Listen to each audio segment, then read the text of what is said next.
Viewers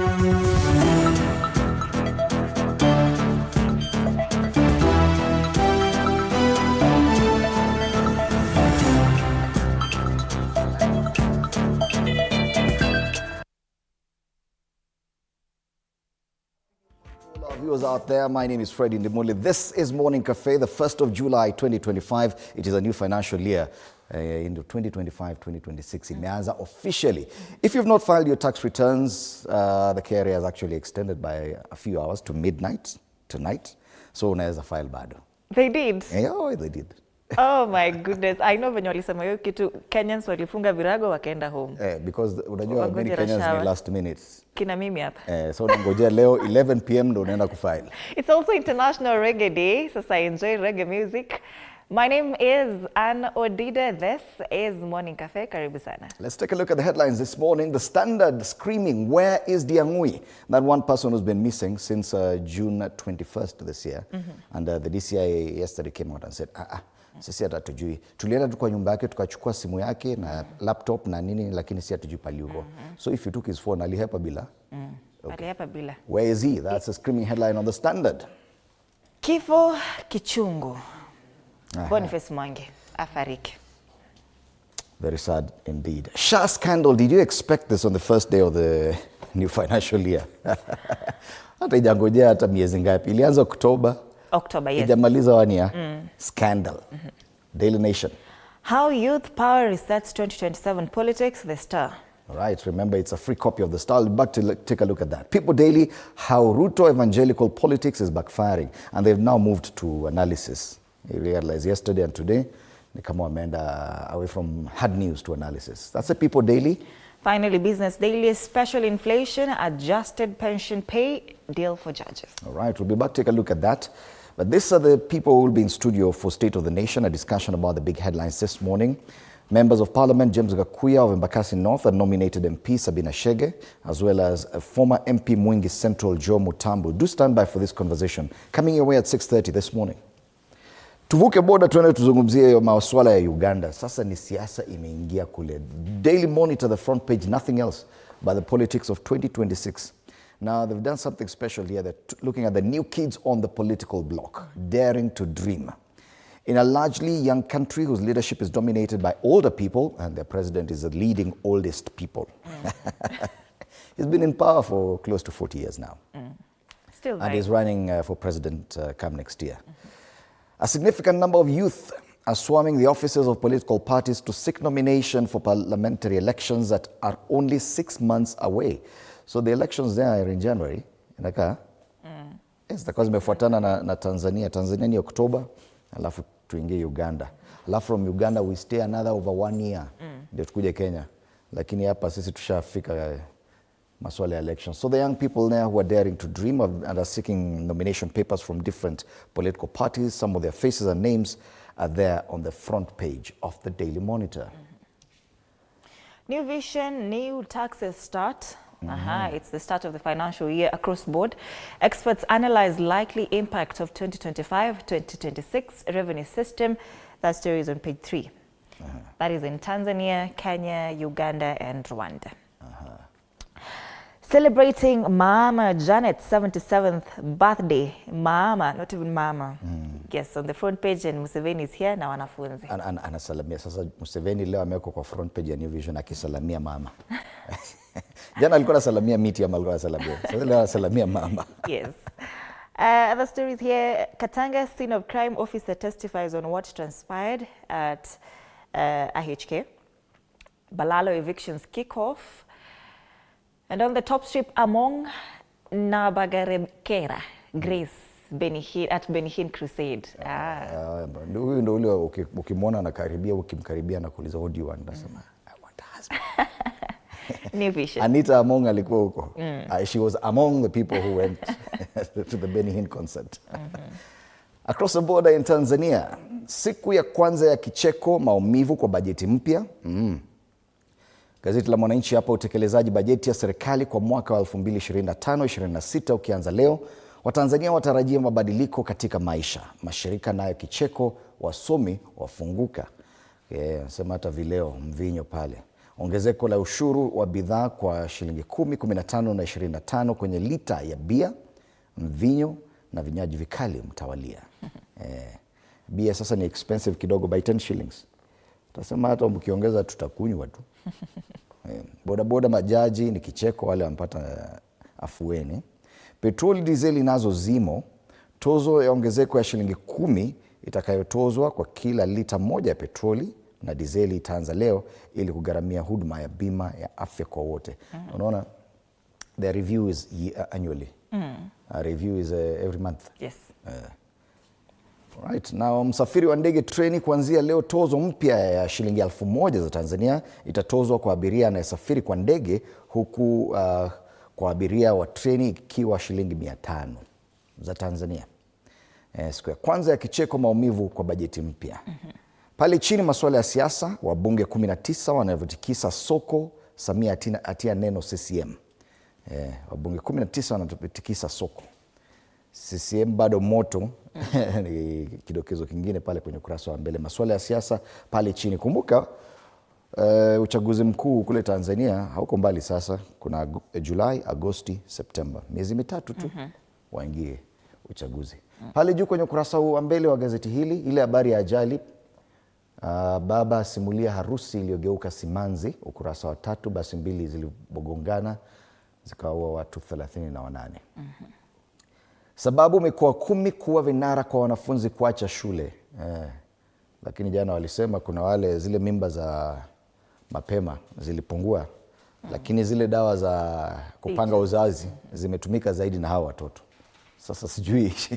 Prevention is better. It is better. Would you advocate for that? More use of family planning by school-going girls? Yeah, it's better than them getting pregnant. Okay. Well, it's debatable. Anyway, that's a debate in Tanzania. Let's take a look at the Citizen. How pound-euro rally has impacted East African currencies. A volatile global currency market in the first half of 2025 that resulted from softening demand for the US dollar and a rally in European currencies has had mixed effects across East Africa. Now, in 2024, the bloc's total trade with the rest of the world rose by 14.17% to $124.9 billion, up from $109.4 billion in 2023. And according to Emmanuel Tutuba, Bank of Tanzania governor, he says, what we are seeing is a normal reallocation of global capital. While the dollar has faced pressure due to evolving US monetary policies, European markets have remained relatively stable. Na wakipanga hizo currencies za East Africa wanajua ni gani wanaika mbele. Kama ni ndururu ya Kenya. Yes. What to expect as new financial year begins? The 2025-26 financial year officially begins today in Tanzania, bringing with it a variety of changes that will likely offer relief to some while increasing financial burden on others. Samia's push boosts startup confidence. That story is on page 3. And on the top strip, Chadema makes it on the front page again. 10 Chadema special seats. MPs join CCM. ACT and Chauma. Ni kama Chadema wameona hakukaliki. Remember waliambiwa Chadema by the court that you cannot engage in politics for a certain period of time, which means a lot of these MPs were under threat. So wengine wakaamua hata ngoja. Tumevuka. The Citizen. Pa kuna sporti, Dar at a standstill as Yanga parade 5 trophies. Remember Yanga won the league in Tanzania just last week. Even as in Kenya, ilikuwa Kenya Police FC walishinda. Lakini hao sijaona wakiwa na hiyo. Kenya ni kama huwa hatufurahi sana hizi. Ile parade kama ile ya Liverpool wakichukua trophy wanazunguka London, hivyo wanazunguka Liverpool. Inafanyika kule Dar es Salaam, lakini Kenya hatuko. All right, so these are the local and regional dailies. We'll be back to take a look at the local ones in depth in a short while. Lakini kwa sasa tuzungumzie masuala ya kibaridi cha asubuhi. Because it is serious business. If you look at this map, courtesy of zoom.earth, a lot of cloud cover coming back towards East Africa. For the past few weeks, we've been talking about mawingu mengi upande wa Afrika Magharibi, but you can see a lot of that is drifting towards the central part of Africa, areas around DRC, Sudan and South Sudan at the border there, a lot of cloud cover, into Ethiopia, into Uganda, and some of it into Western Kenya. Not so heavy when it comes to Kenya, but at least you can see those dots of white on that one side. So probably tukiangazia areas like Homa Bay, because that's Lake Victoria region. A bit warmer there. 19 degrees Celsius, feels like 21. Mostly cloudy, so yes, in tandem with what we've seen on Zoom.earth. But highs of 26 degrees, which is not so bad. Precipitation there in Homa Bay, 0.9 millimeters. It's a bit chilly. I think Homa Bay is usually much hotter, but at least it's warmer than most other parts of the country. Another warm part? The coastal region, Kilifi, 23 degrees, feels like 25 as we speak. Partly cloudy day, highs of 27 degrees in Kilifi. Precipitation here, 0.8 millimeters, very minimal rain. Relatively high temperatures at the coast, relatively, because it's usually warmer than that. Even in Garissa, it's 23 degrees Celsius as we speak, partly cloudy. Highs of 33, and I think this is the warmest we'll see, because in Nairobi, I can see you already have goosebumps. Are you suffering? I am. Don't tell them. So yes, in as far as precipitation is concerned, in Garissa, 0.0 millimeters, but at least that's the warmest. Let's take a look at the Mount Kenya region. 14 degrees in Meru as we speak, feels like 13. Partly cloudy day, they say here. Highs of 23 degrees. Precipitation in Meru, 0.3 millimeters. Baridi too. Yeah, some of the coldest parts, and I think Nairobi is even colder than Meru. 13 degrees as we speak, mostly cloudy. The highest will be 21 degrees Celsius this entire week. At Tupiti hapo, 21, 21, 21, 21, 21. 22. So it's very cold. Alafu hakuna nothing like rain. So ile vumbi inatokea very fine, very cold. Hiyo inaleta homa.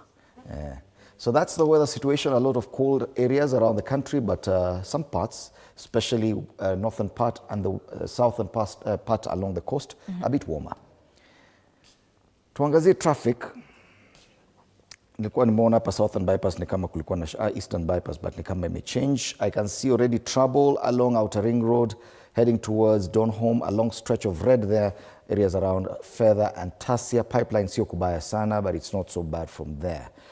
The other problem we can see is on Jogoo Road, from Makadara all the way to that St. Stephen's Jogoo Road roundabout, along a stretch of yellow and red there, opposite Makadara, Low Courts. Still on the eastern side of Nairobi, Kangundo Road, ni kama wajaamka leo hawana ubaya kule. Thika Road too, nothing much to report today. Usual traffic from Githurai mpaka pale Kasarani. After that, it's smooth all the way up to the Pangani interchange, where we have that bottleneck. But nothing to worry about. This is normal traffic. Sasa ile shida iko ni ukiingia Mudhurwa na Haile Selassie Avenue, which is these two roads are the ones that carry most of the traffic into the CBD. Coming from Jogoo Road, ukiingia pale CBD, Landis Road opposite Machakos bus station is getting busy. And once you get to Marikiti, Haile Selassie Avenue, on both sides of the road it's red, all the way from Uhuru Highway up to the Landis Road roundabout. So that's a major traffic issue I can see. All the others from the western side of the city are looking green. So nothing much to worry about. Tuesday traffic on the very first day of July. Let's take a look at the quote of the day.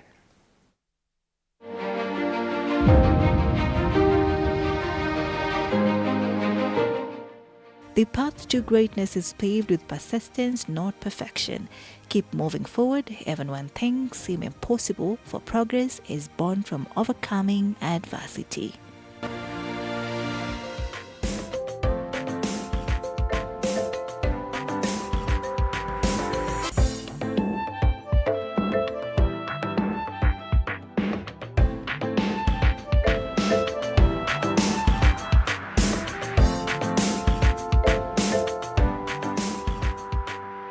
Ndiang'ui, that's the front page of the Standard. This is a question they ask there. This gentleman, who has been missing since June 21st after he tweeted, and this was his tweet, politicians are just realizing that 25th of June, he tweeted this on June 18th, 2025 is D-Day and Kenyans mean business and they have a date with destiny, plus Ruto.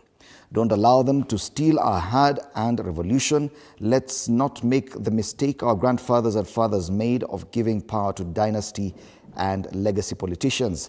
Around this, ni kufagia wote and draining the swamp. That's what he tweeted. The next tweet was about the itinerary for June 25th.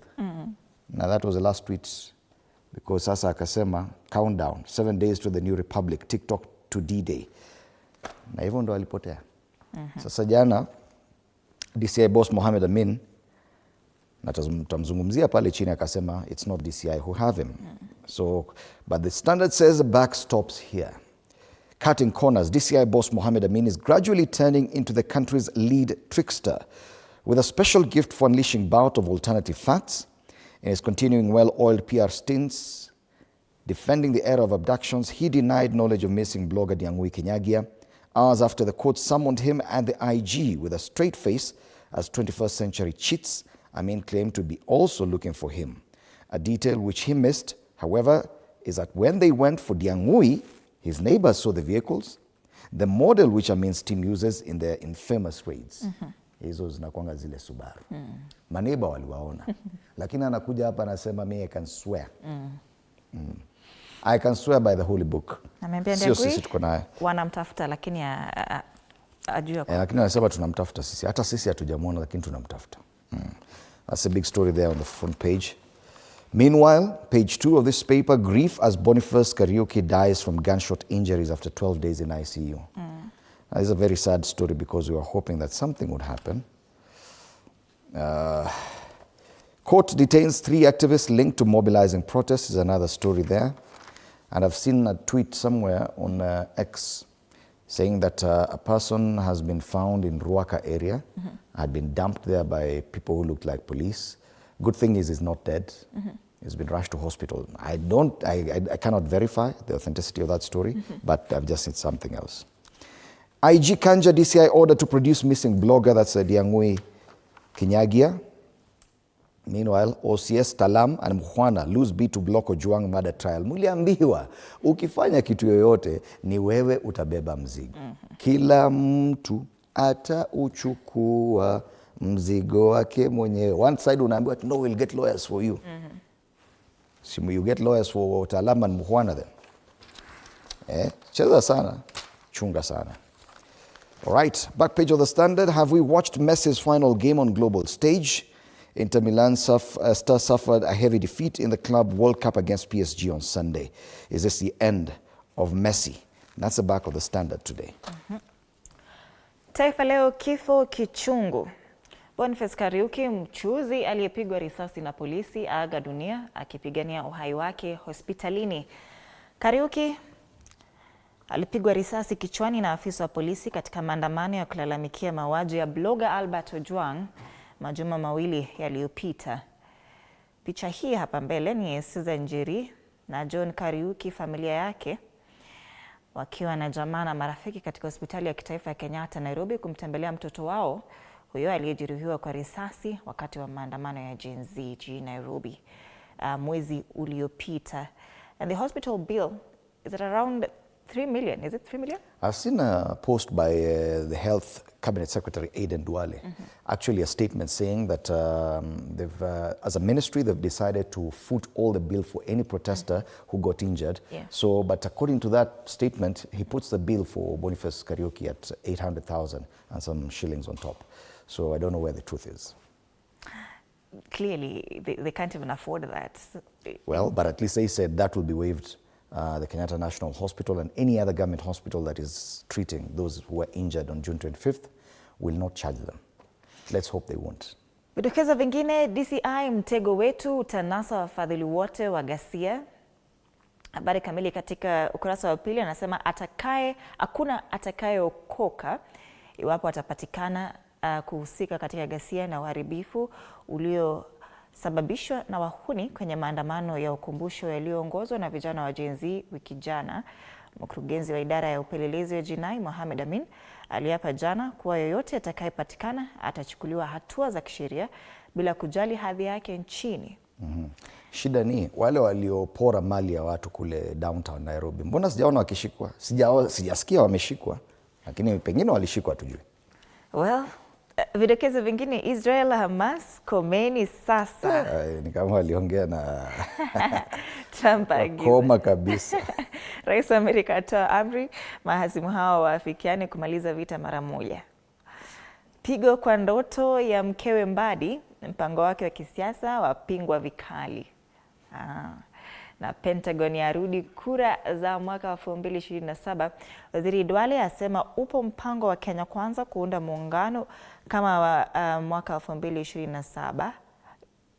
Mwaka 2007. Kura zijazo. Kule juu na sijui ni kwa nini nataka kuturejesha kwa mwaka 2007. If memories from that time are not very nice. Yeah. Nyanya 54 ashinda fisi mla watoto. Mama wa Lamu aokoa wajukuu wake kupambana vikali na fisi. Oh wow. That's some positive news. Na Real versus Juve, ndume ni nani FIFA? Miamba wa Italia na majabari wa Uhispania ni mguuni ponye 16 bora leo. Taifa Leo.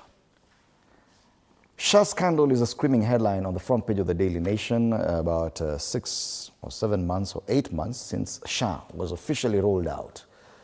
Now there's fraud. The effectiveness of Kenya's most expensive healthcare system put in place to remedy the theft of taxpayers' money. And this is the irony. Because they said NHIF was actually being... kulikuwa na wizi sana NHIF. So SHA haitaibiwa. Ndio hii hata mwaka moja bado ijeisha. So it was put in place to remedy the theft of taxpayers' money that plagued the defunct NHIF. But this has put to question after some 31 hospitals across 13 counties were found running elaborate deception schemes involving double billing, fake outpatient claims, forced and ghost admissions, as well as pre-authorization code abuses. The revelation of the scam could just be the tip of the iceberg. This story is extensively covered on pages 4 and 5 of this paper. So already 31 hospitals have been suspended, and these hospitals are in Homa Bay, Kakamega, Vihiga, Kisumu, Wajir, Busia, Bungoma, Nairobi, Kiambu, Mandera, Kilifi, Nakuru, and Kajiado. So the regulator has already suspended licenses of these 31 hospitals implicated in defrauding Social Health Authority. Health CS Aiden Duale is quoted there saying, "We will pursue all fraudulent actors to the full extent of the law, including criminal prosecution and full restitution of illegally obtained funds." Let's hope they do that. Lakini SHA is a scandal. 485 people arrested over deadly June 25th protest, says DCI. 448 suspects who have already been charged in court, with 37 under investigation for crimes including murder, terrorism, rape, gang rape, arson, robbery with violence, incitement, and possession of illegal firearms. Kwa hivyo anasema ni kama jela zimejaa. On the inside pages, ghost of NHIF returned to haunt 104 billion shilling health system. Do you yeah. Kwingineko, DCI wanasema we are pursuing those who orchestrated protest violence. Dark day for family as short mask vendor dies at KNH. And court orders Kanja Namin to produce man abducted ahead of demos at Ndiang'ui. MPs slash fines, jail terms for cryptocurrency farms, just some of the stories. On the back page, Mata Sports, 2024 Chan, contractor hands over Kasarani Stadium. Walikuwa wamesema by August tutakuwa tayari. So the contractor tasked with refurbishing the 55,000-seater Moi International Sports Center, Kasarani, handed over the facility to the government yesterday, marking a major step in Kenya's preparation to co-host the delayed 2024 African Nations Championship, CHAN, with Uganda and Tanzania from August 2nd to August 30th. That's next month. So ni kama tumejaribu kiasi. Daily Nation. The Star, how youth power restarts 2027 politics. Gen Z have become a decisive force that everyone wants to woo. So kila mwanasiasa ni Gen Z this, Gen Z that. Ile cartoon jana ilikuwa nasema wangangana kuwapea sweet alafu anambia abuju buju. Tangalia ndani wanasema vipi. This story is in page 4 to 5. They say a sustained wave of youth-led activism just 2 years to the 2027 general election is sending shockwaves through Kenya's political class, forcing both government and opposition to urgently rethink their strategies. Now, the youthful demographic, popularly known as Gen Z, has in the past 2 years sparked an unprecedented generational awakening that is threatening to upend Kenya's traditional power dynamics. Once dismissed as politically disengaged, the youth have now become a decisive and unpredictable force that everyone wants to woo. The youth revolt, especially in 2024 and this year, and youth's continuing criticism of the system and particular politicians online sends shivers through the establishment. Abujubuju. Kangadelix Kihara, how nature lover fuses fashion and eco-activism. This story is on page 2. Opposition walks a political tightrope on who to unseat Ruto. Fresh details have emerged about a high-stakes operation in opposition to identify a strong candidate capable of unseating President William Ruto in the 2027 presidential polls. A team of technocrats, legal minds, and political strategists is quietly evaluating possible flag bearers using a rigorous matrix that considers voter mobilization capacity, regional influence, and national appeal. Kuna mtu aliambiwa na national appeal. Birth control debate rages as Kenya battles high teen pregnancy. I was hoping we won't have this on our front pages. Imetupata pap. Stories on page 11. We saw it in a Tanzanian paper yesterday. Kenya continues to battle alarming high rates of teenage pregnancy despite a slight decline in reported cases. According to the Ministry of Health's Maternal and Newborn Health Status report released in June 2025, 240,787 adolescents aged 10 to 19 years presented with pregnancy at their first antenatal care visit in 2024. So the debate is, should teenage girls, Kenyan girls, be put on birth control? To answer your question, yes, because we will not be the first country to do it, and it works for some. At least it's better than, holding them back, with pregnancy. Wanakaa nyumbani, shule imekatizwa. What do you think? Very debatable. What do you think? Should Kenyan teenage girls, be on birth control? I don't know, it's a debate. It's a debate. It's a debate. Even if they'll not be using this P2 and whatnot, they're using CDs. Okay. That's the stuff. Fresh, independent, different. It's not for sale, today being a Tuesday. And it comes with a complimentary copy of MyGov for government tenders and job opportunities. Grab yourself a copy of this paper. People Daily, how Ruto evangelical politics is backfiring. Yes, now there's another analysis. This presidency packaged itself as an act of God, but the lie is fast evaporating as clergy turn against state. So that's a big headline there, changing the tide. Wale viongozi wa makanisa walienda wapi? We are seeing every Sunday, every Monday, every Tuesday, State House watu wamejaa huko tu na viongozi wa makanisa. So you tread carefully. The clergy has turned against the state. Boniface Mwangi, hawker shot by police, passes on at KNH. That's another story, and we've heard about it on other front pages. Making room for young leaders in African tourism. That story is on page 17. Pale juu, DCI hints at Gachagua arrest over demo losses. Unajua wanakaa wakisema hivyo. Na aliyesema simukuje tu munichukue kama mnataka. And MCAs rake 1 billion shillings in sitting allowances. How about that? Wow. I think it's only in Kenya where politics actually pays that much. That's the People Daily. Finally, Business Daily, special inflation adjusted. Pension pay deal for judges. Benefits for retired judges will be adjusted to factor inflation if a state-backed proposal is adopted into law, giving them an edge over public servants, even as concerns mount over the rising pension bill that the National Treasury has delayed paying. Now, this is through the Judges Retirement Benefits Bill 2025, which, if approved, will see retired judges enjoy an increment on their pension capped at 5%. Nilisikia kwa bunge wakiambia Maraga ana-enjoy pension na akona chef. Kama shame on you. The proposal, however, flies in the face of a move by MPs and the Treasury to reject an inflation-based pension increase for public servants on grounds it is unsustainable. That story is on page 2. Poster eyes over 2.5 billion shillings capital from e-commerce giants. On the ticker, economists cut Kenya's cost of living outlook. Eurobond yields drop, shrugging off protests. That's the Business Daily. All right. From that, just a reminder, we'll be having this 3 people in studio.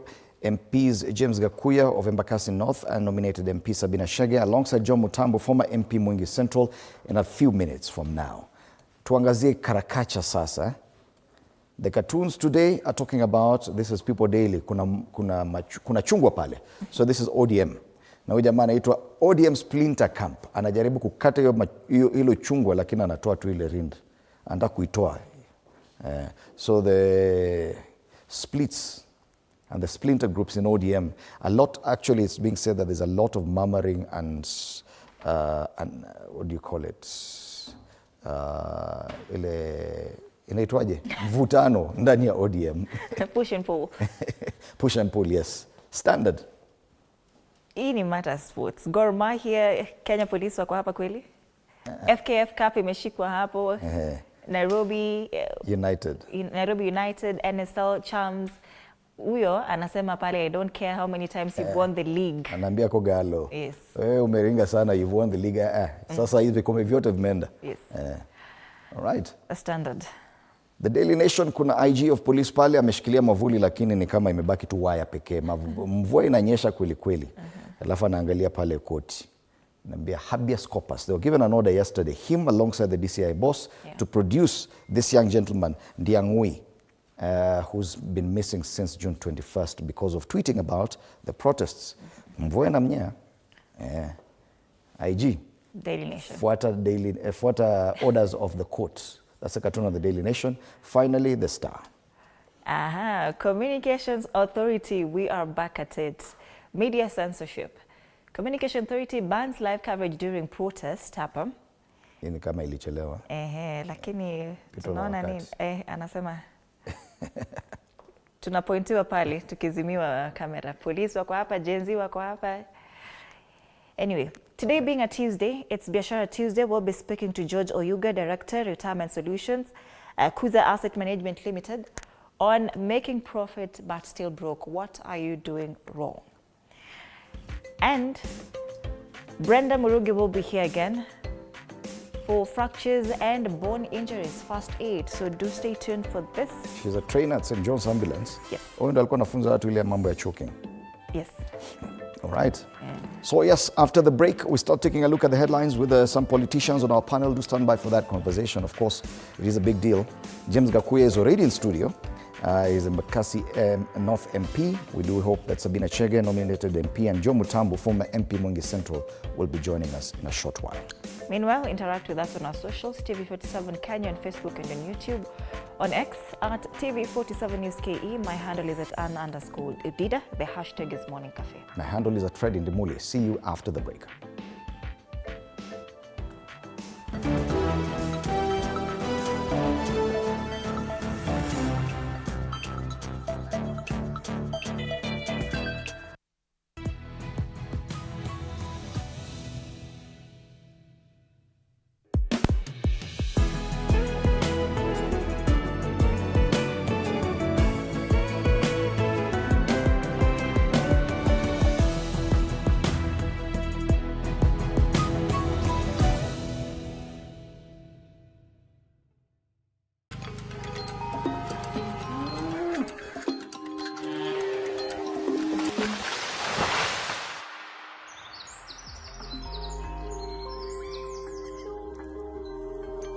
Our world is changing every day, and so should we, for the better. Each week, we tackle the big why, the question that should be on everyone's mind. Why isn't this fixed yet? Deforestation, global warming, and the adverse effects of climate change. The future isn't just something that we inherit, it's something that we create. Join us on The Green Fix as we tell the stories of those who refuse to give up.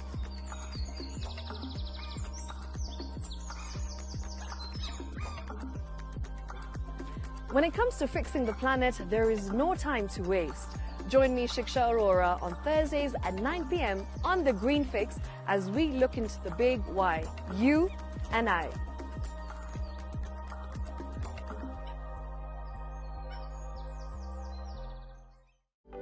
For comprehensive information and education on your health, Body Garage is here.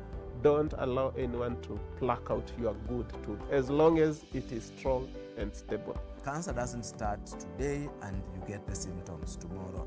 By the time you pick it or the time it is manifesting in you, probably will be there about 5 to 10 years. The eye is the window to the rest of the body. Don't forget to stay hydrated. And of course, you at home do take your water. So the ultimate test is actually you check your urine. Your urine should be clear. Clear like the water? Yes. Should be able to see the other side of the urine. If your urine is colored or has changed color, you cannot see the other side, then you have not taken enough water. Don't forget regular health checkups. Early detection saves lives. I want the message be, we can prevent cervical cancer. We prevent cervical cancer in several ways. You have young girls and even somebody who's above that age, you can pay at least every 3 years. Somebody should have a pap smear done. If you are 40, 45, 50, going upwards, once a year, please go see a doctor. Yeah, it's just for normal routine maintenance.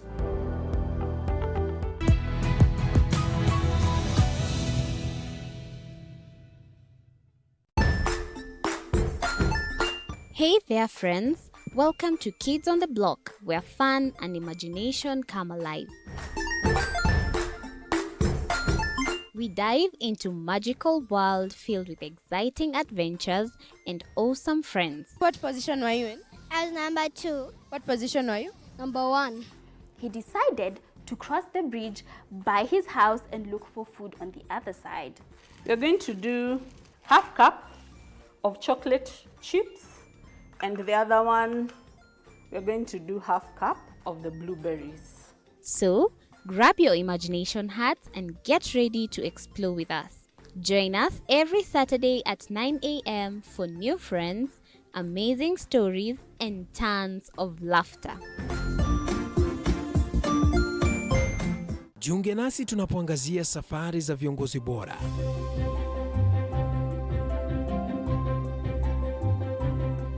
Kutoka kwa ushindi mkubwa hadi masomo magumu. Wakati wetu kwamba wasichana si wa kusoma, ni wa kuolewa, ng'ombe ipatikane, wazazi wakuwe watajiri. Tunashughulikia yote.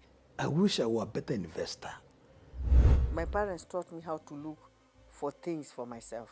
Tazama Mfahamu Kiongozi, ambapo kila kipindi kimejaa maarifa, mikakati na hadithi za kukuza azma yako. For me to succeed, I have to fight. Kila Alhamisi saa 1:30.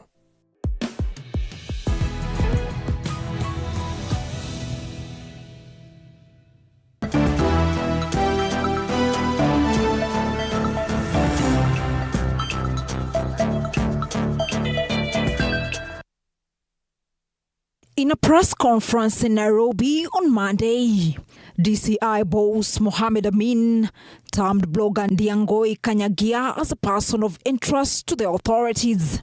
Ndiang'ui Kinyangi was a person of interest to us. After publishing very, very inflammatory material in the social media, I'm sure you all saw about the timetable and so on and so forth, which was trending in the social media. And our preliminary investigations established that that social media account belonged to the so-called Ndiang'ui. Amin, however, says that police are not holding him and he should surrender to the authorities. The blogger went missing from his house in Kinoo, Kiambu County. On June 22nd, is not in police custody, according to the DCI boss. Ndiang'ui is not under the custody of the National Police Service. He is a person of interest to us, and wherever he is, I will urge that he submits himself and that he surrenders to the nearest police station. Authorities claim that the DCI officers went to arrest him in his house, but was not in the house at the moment. The DCI officers, however, picked items from his house, where the caretaker recorded an inventory of the items picked, among them a laptop. According to sources, Ndiang'ui is said to have been traced in Kitengela by the time officers were looking for him. Authorities now blaming lawyers linked to the opposition of hiding the blogger. DCI boss Mohammed Amin confirmed that Ndiang'ui was linked to an X account that posted a viral photo of a mock invitation to last Wednesday's demonstration. Lawyer Wahome Thoko is among those who first reported that the blogger was missing from his Kinoo home. The High Court on Monday ordered the Inspector General of Police Douglas Kanja to produce Kinyagia in court without fail or explain why he cannot be found. The IG, be prepared, come with our client. And the DCI boss has also been summoned together with the IG to appear tomorrow in court physically. Meet us there as we protect the inherent and inalienable rights of Kenyans. The family of Ndiang'ui has been calling for his release. Samira Mohammed for TV47, Nairobi. Yes, indeed. It is the 1st of July 2025, the beginning of the new financial year 2025-2026. A lot of headlines still hanging on the events of June 25th, last financial year, June 25th, which was last week, with the protests and people still missing. This in connection, or rather linked to the statements made by CS for Interior, Kipchumba Murkomen, on the safety of protesters leaves a lot of questions, more than answers. And the front page of the Standard today talks about, where is Ndiang'ui? That is a main discussion there. And they say the buck stops here. DCI boss Mohammed Amin is gradually turning into the country's lead trickster with a special gift for unleashing bouts of alternative facts. Right now we have James Gakuya, MP Embakasi North, in studio with us. Bwana Gakuya, karibu sana. Thank you. We are hoping your fellow panelists, Sabina Chege and Joe Mutambu, will be joining us. But if we may look at the recent criticism directed towards police, issues around police brutality, kidnapping, abductions, enforced disappearances, and even death, and the shoot-to-kill order by the CS Murkomen. Many people are justified in having serious concerns about the whereabouts of Ndiang'ui, given the fact that it is a tweet that led to his disappearance, the same way that we saw Albert Ojwang, who tweeted something, and he ended up in police custody and ended up dead. Are you concerned that this is a serious issue when it comes to safety of people using social media? Thank you, Edimori. Allow me to salute viewers, wherever they were watching this morning show from. And coming to this serious concern of disappearance of Kenyans. It is true, it's a big concern to all of us that we cannot have a civilian government where extrajudicial killing, disappearance of Kenyans haphazardly is a business of the day.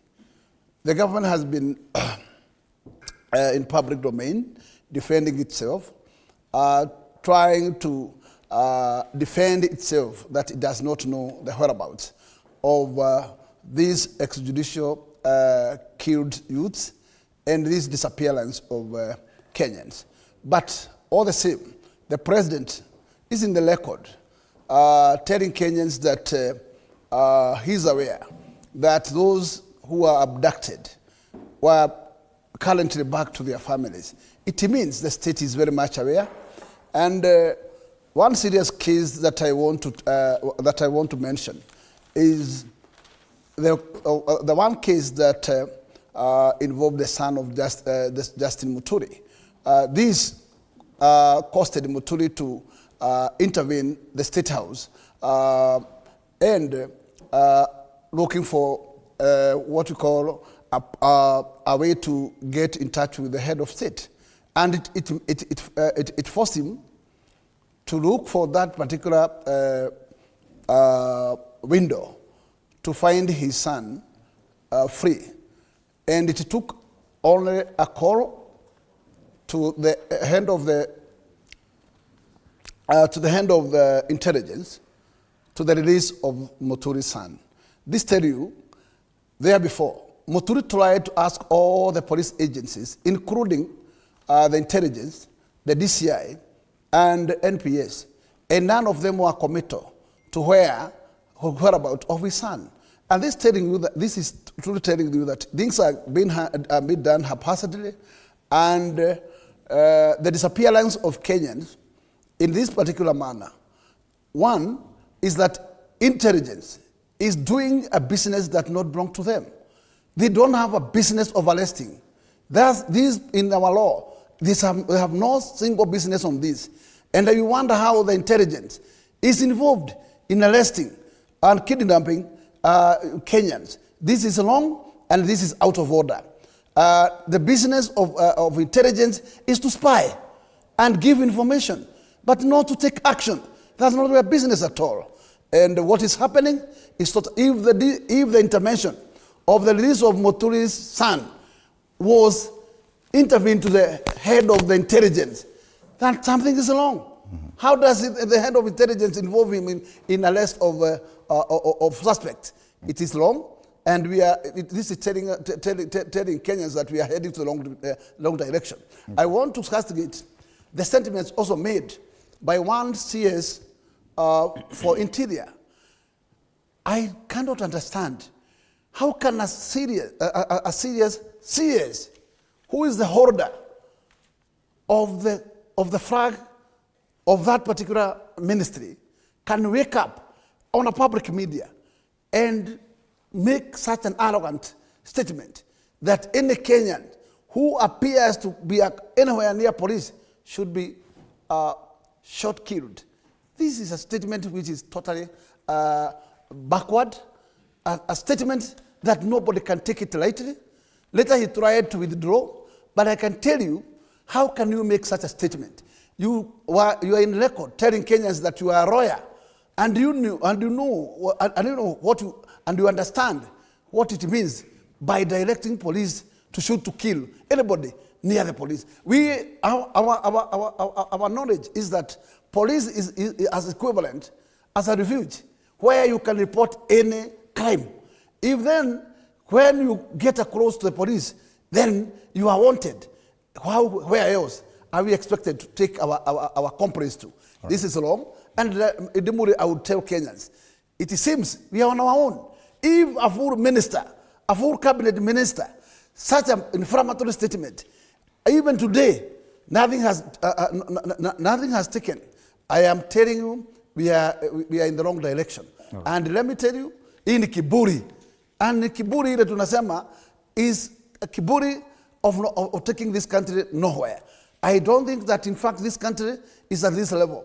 Dimuli, we are in Norwich, witnessing Nairobi being taken through to what we call illegal guns, terrorizing in the presence of security officers, terrorizing Nairobian pedestrians, mugging them, rooting in a day watch.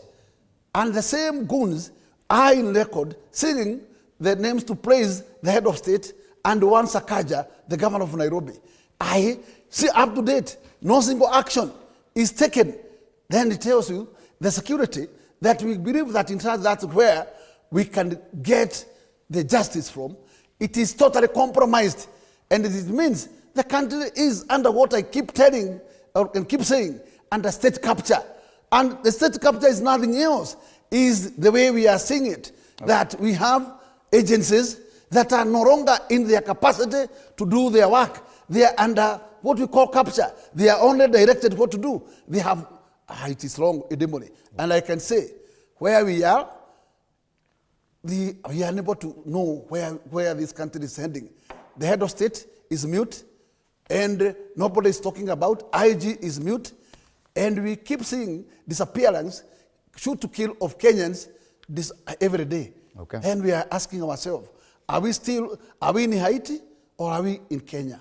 All right. Is Kenya still under the civil rights, or are we under a revolution? Are we under military? Yes, we wanted to know where we are. And we want to hear from the head of state, are we safe? If our businesses are not safe, if our youth are not safe, if no one is safe, who is safe in this country? Right. And if all of us are not safe, where are we? Are we in a banana republic? Okay, I hear you, Bwana Gakuya. Allow me to welcome Joe Mutambu to this conversation. Bwana Mutambu is a former MP Mwingi Central. Karibu sana, Bwana Mutambu. It's the concern that people are expressing, and it's been expressed on the front page of the Standard about the safety and whereabouts of this young gentleman by the name Ndiang'ui Kinyagi, who disappeared a few days before the June 25th protests. He had tweeted, and the Standard has shared some of the tweets here on the front page.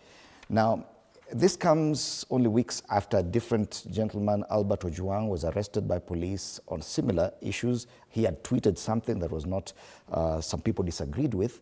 He ended up in police custody and ended up dead. Now, the concern is for the safety of this gentleman, given the kind of statements that we've heard from very senior government officials, namely the CS for Interior. And he said, speaking in State House before the president and some senior police officers, that he gave the example of the UK and other places that if at all anyone said that they were going to march to Buckingham Palace, they would be arrested from their homes. The police would not wait for them for that to happen. It's a similar accusation they would have against this gentleman. Don't you see that as an admission that yes, this disappearance has everything to do with the state? There is no way any person with a sound mind can think otherwise. Government knows fully the whereabouts of Kenyans, especially those who have been either abducted or arrested. Because the moment you have been abducted, either by whichever side of society, either the government or the police or private people maybe you have beef with, the government knows. The police knows. So there is no way we can be treated to a narrative that nobody knows where this young man is. And the only institution which can be held responsible is the government of Kenya. It is quite unfortunate because the government we have today thinks or feels or takes other Kenyans, those who are not aligned to them, as animals, as non-existent things. They don't respect any other person who does not believe in the agenda. That's why you hear Murkomen issuing order, shoot to kill. But he's not issuing the same order to the people who are aligned to the government who have gone rogue in either inciting Kenyans or saying things which can spark, actually, which amount to civil war in this country. It's not giving any order for those people either to be arrested, leave alone being shot, or anything, or any caution. We are not hearing anything. But anybody who is opposed to the government, and you either say something or you tweet something, you become an enemy of them. So, in this country, we have them and others. And for them, they feel that they live in a different world, not this one we are living. They are looking at us as, I don't know what name to give, but they do not respect any other human species apart from the one who supports them. Those are the only people they respect. Any other person, if you have any different opinion, you are their enemy. And then you ought to go. If you have influence of either tweeting or influencing certain group of people, they take you out. And this is exactly what is happening. And unless this stops, this country is sliding into a very dangerous zone. And this is a war which needs to be fought by every person, everybody in this, whoever loves this country. I think it has come to a point whereby now, if the president of this republic is wise, okay, and I'm not saying he's otherwise, but you know, wisdom must be shown out there by your deeds, by your actions. We only judge you as a wise person by the way you handle things. If President was wise enough today to put this to an end and to bring this country to tranquility, he need to get to understand why are we here today, why our youth are in the street. And the moment they go to the street, if I was his advisor, I will tell him, go to the street and meet those young men and talk to them there, not to call a press conference and call them criminals, if I was his advisor. And this could come down. But because he's not doing so, whenever they feel that they want to exercise their constitutional rights, whenever they feel that the government is not taking the country to the right direction and they want to caution the government, you order the police who has the guns to go and shoot those people. Then this country is sliding into a very dangerous zone. I'm more concerned about the trend now that if you use social media in a certain way, you get arrested. Last year, when immediately after the June 25th protests, the president was advised probably to actually go where the youth are, and that was social media, to hold X spaces with them and talk to them. But that appears not to have worked very well, that now it's resorting to police action whenever they're not happy with a tweet online, where Kenyans express themselves. We saw what happened to Albert Ojwang. Now we're seeing the same happening to Ndiang'ui. Do you think this is paranoia by the state, that they are unable to contain discourse on social media? Edimore, what I would say is that the state has a duty. And the duty for the state is to listen to the citizens. I believe that youth are Kenyan citizens by right, by birth. We have not two governments in this country. We have only a single government. If this government want to stay mute and they don't want to listen to youth, where do they want the youth to direct their grievances? The youth are in record. They are asking, and they give a set of their conditionalities when they spoke with the head of state.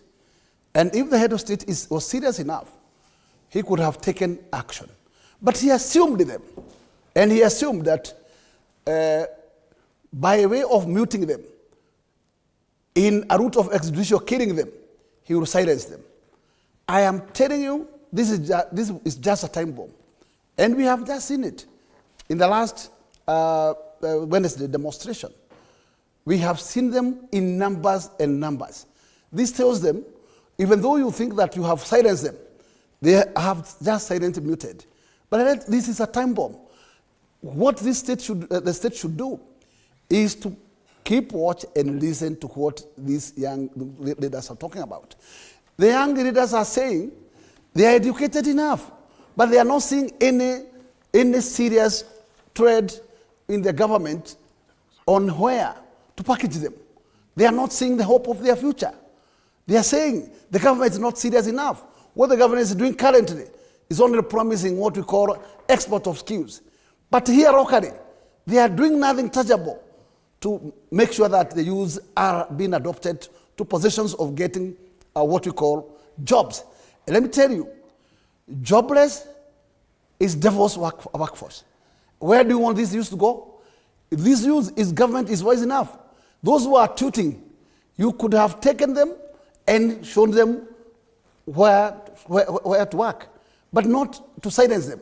If you mute them, do you think that actually you can kill every other single tutor? Because you just extrajudicial kill 10 of them, 20 of them. What about million of them? Where do you take them? So I think the government has a serious duty. And the government promised to create jobs for youth. We need to see those jobs. The government promised to do what we call bottom-up. We want to see empowerment. And empowerment is what is not currently moving around haphazardly. Government should be serious in tackling issues touching Kenyans. All right. Youth has been very visibly talking about overburdening. The state is on a serious daily business overtaxing Kenyans, making the donkey heavier and heavier. And this tells you what next. If the donkey is extraordinarily overburdened, then the obvious is that it will cripple. And Kenyans don't want to go that direction. And let me tell you, there is no way you can mute Kenyans from advocating their rights. Right. They have the freedom of expression. They have freedom to express themselves. Where do you, unless you bury the Constitution, and then you take us back to the old Constitution. But the current Constitution does not envisage anything out of the freedom. The freedom for everybody is entitled in this particular Constitution. The freedom to picket, the freedom to demonstrate, free demonstration is well taken care of. I don't think that brutality is anything to cure the thirsty. I think the light and what the government should study to do is to reason. Right. And after reasoning, taking action on where these young leaders are directing their anger to. Okay. But by way of muting them, this will not work, and it will just work for a day or two. But tomorrow is a time bomb. Indeed, Article 33 of our Constitution guarantees the freedom of expression. It says every person has a right to freedom of expression, which includes freedom to seek, receive, or impart information or ideas, freedom of artistic creativity, and academic freedom, and freedom of scientific research. This is a discussion today. Where Kenyan youth, the extent to which Kenyan youth have gone in expressing themselves online and on social media become too much for this administration. Allow me to welcome Sabina Chege, nominated MP, into the panel. Karibu sana, Madam Chege. But before I give you an opportunity to comment on this, let's take a short break. We'll be right back. You're watching Morning Cafe.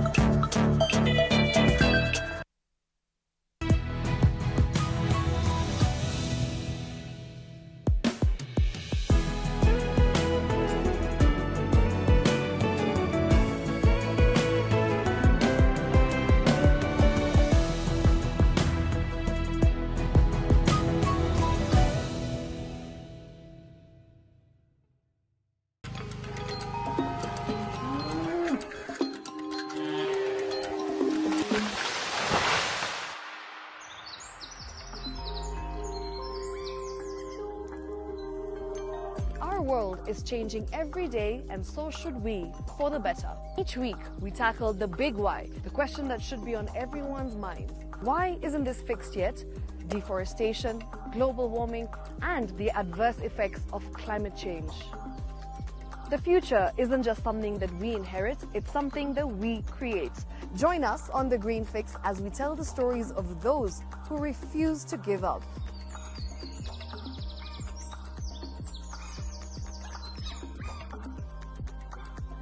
When it comes to fixing the planet, there is no time to waste. Join me, Shiksha Arora, on Thursdays at 9 p.m. on The Green Fix as we look into the big why, you and I.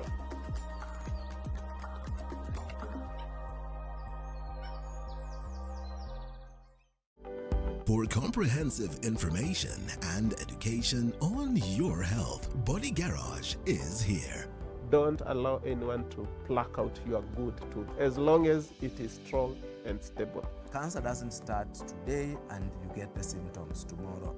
By the time you pick it or the time it is manifesting in you, probably will be there about 5 to 10 years. The eye is the window to the rest of the body. Don't forget to stay hydrated. And of course, you at home, do take your water. So the ultimate test is actually you check your urine. Your urine should be clear. Clear like the water? Yes. Should be able to see the other side of the urine. If your urine is colored or has changed color, you cannot see.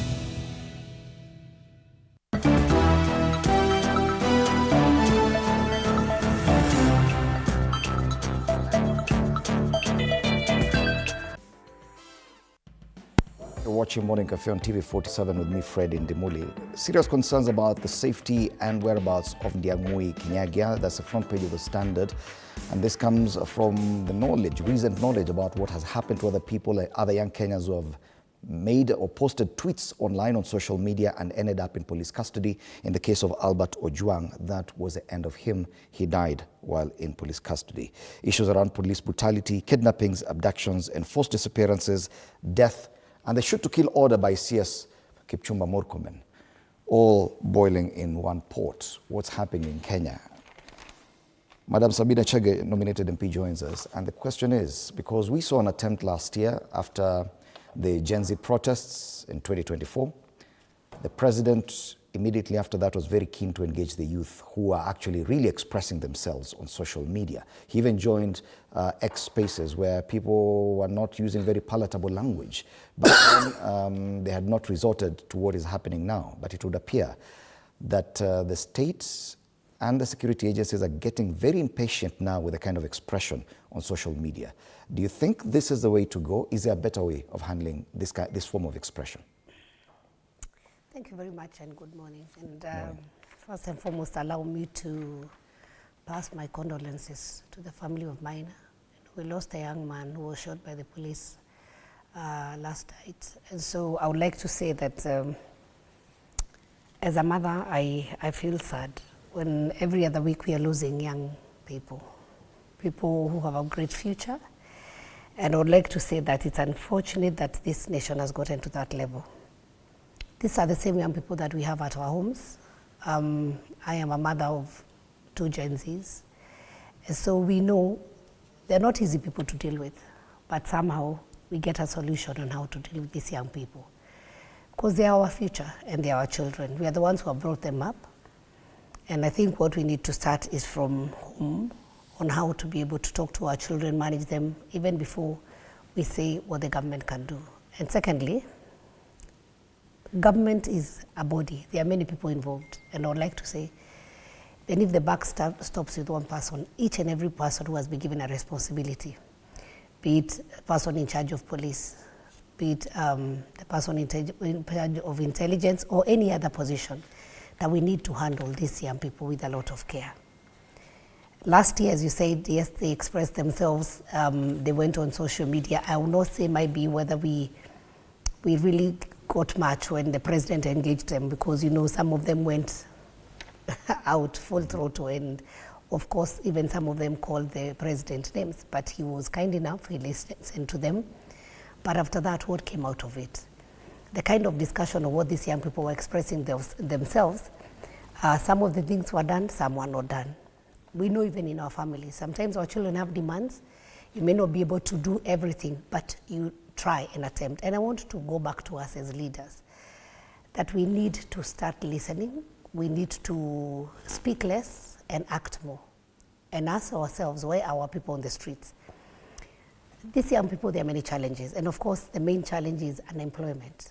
And they feel there is unfairness. Then how do we start showing them that we are listening?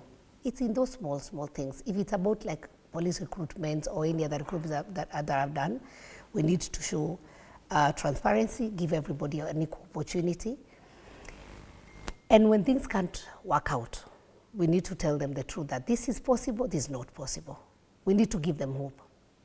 But because of many challenges that the young people are facing, everybody somewhere, and not only the young people, you'll even cross somebody in the streets and they'll abuse you. People are just upset. There are many challenges that are happening. There is no money, and so the money circulation and everything. So people are frustrated in their own corners. And the best thing we need to do as leadership and as people who have been given a responsibility at this point to lead this country is not to take advantage.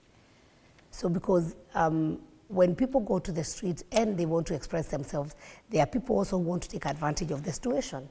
There are people who also want to over-incite these people. Mm-hmm. So we know, and it is good because myself and my colleagues, we were there in last parliament.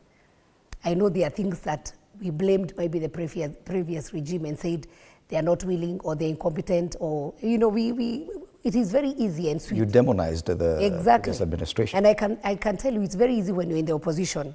Opposition is sweet because you say what, you look at the weakest point of your opponent and you hammer it.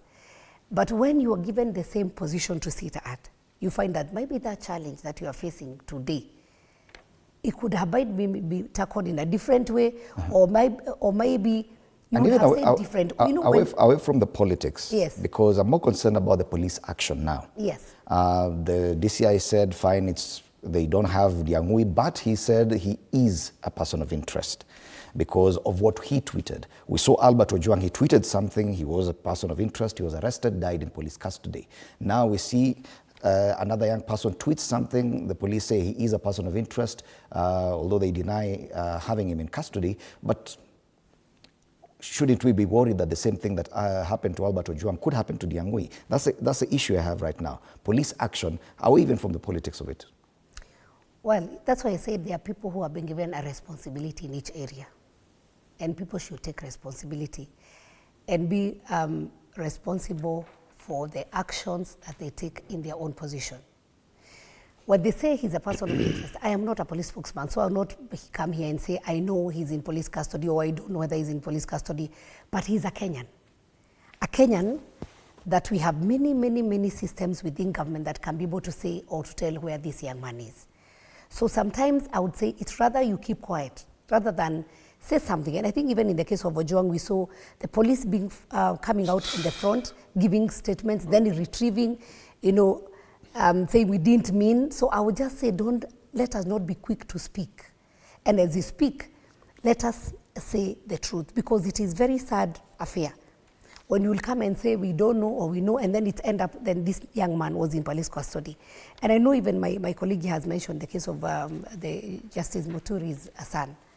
I've never heard the president saying his side of the story, but I've heard the side of the story of Muturi. And it's not about him because, yes, the father was in the cabinet. And so you would have expected maybe the people he called, the phones they would have picked or they would have given him answers. And saying a pain of the parent looking for a child that you don't know where they are. But at the end of the day, it is not about who your father is or who your mother is, but you are Kenyan. And every Kenyan needs and deserves to be treated equally and to be taken care of. Right. But we also, as we demand for this space to be taken care of and for security and everything else, I think everybody needs to take a responsibility.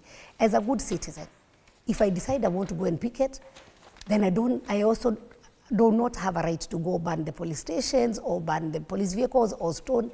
And I think the best lesson I learned last week was the lesson of the mother and son who met in the streets. The mother is a police lady or a police officer, and the son had gone for Mandamano. Can you imagine if the son was in a group and then the mother is the one who was being stoned? Okay. So it can happen to any one of us, whether you are police, whether you are civilian, whether you are a young person or an old person. I think it's the right time that we take responsibility. And even the freedoms that we have and we are enjoying, let us not misuse them. And finally, we ourselves as the people in the leadership, let us not take advantage of the situation that we have in Kenya. I know it has been repeated a million times. I will repeat for 1,000,001 times that we only have one country. And if this country burns, we are all in it. Okay. And before there are things, last time I think by the time I was finishing this show, I said, there are things we would say either to become popular, because we know there are people also who have taken advantage. They're the ones who cry more than they believed. But we know they're only taking advantage of the situation. But let me tell you, God knows our hearts, and I said that last time. Okay. You who has taken advantage of these young people, you who has a responsibility to take care of Kenyans, or you've been given a responsibility, a job that you're not doing well, God is seeing, because at the end of the day, I have said, Kenya is one. Okay. If tomorrow Kenya bans, even you not manage to even get here. And before I move from you, because I want this conversation to move to something else, there's what the CS said last week, which has caused elicited a lot of reactions, and I want your take on CS Murkomen's pronouncements about shoot to kill order to the police.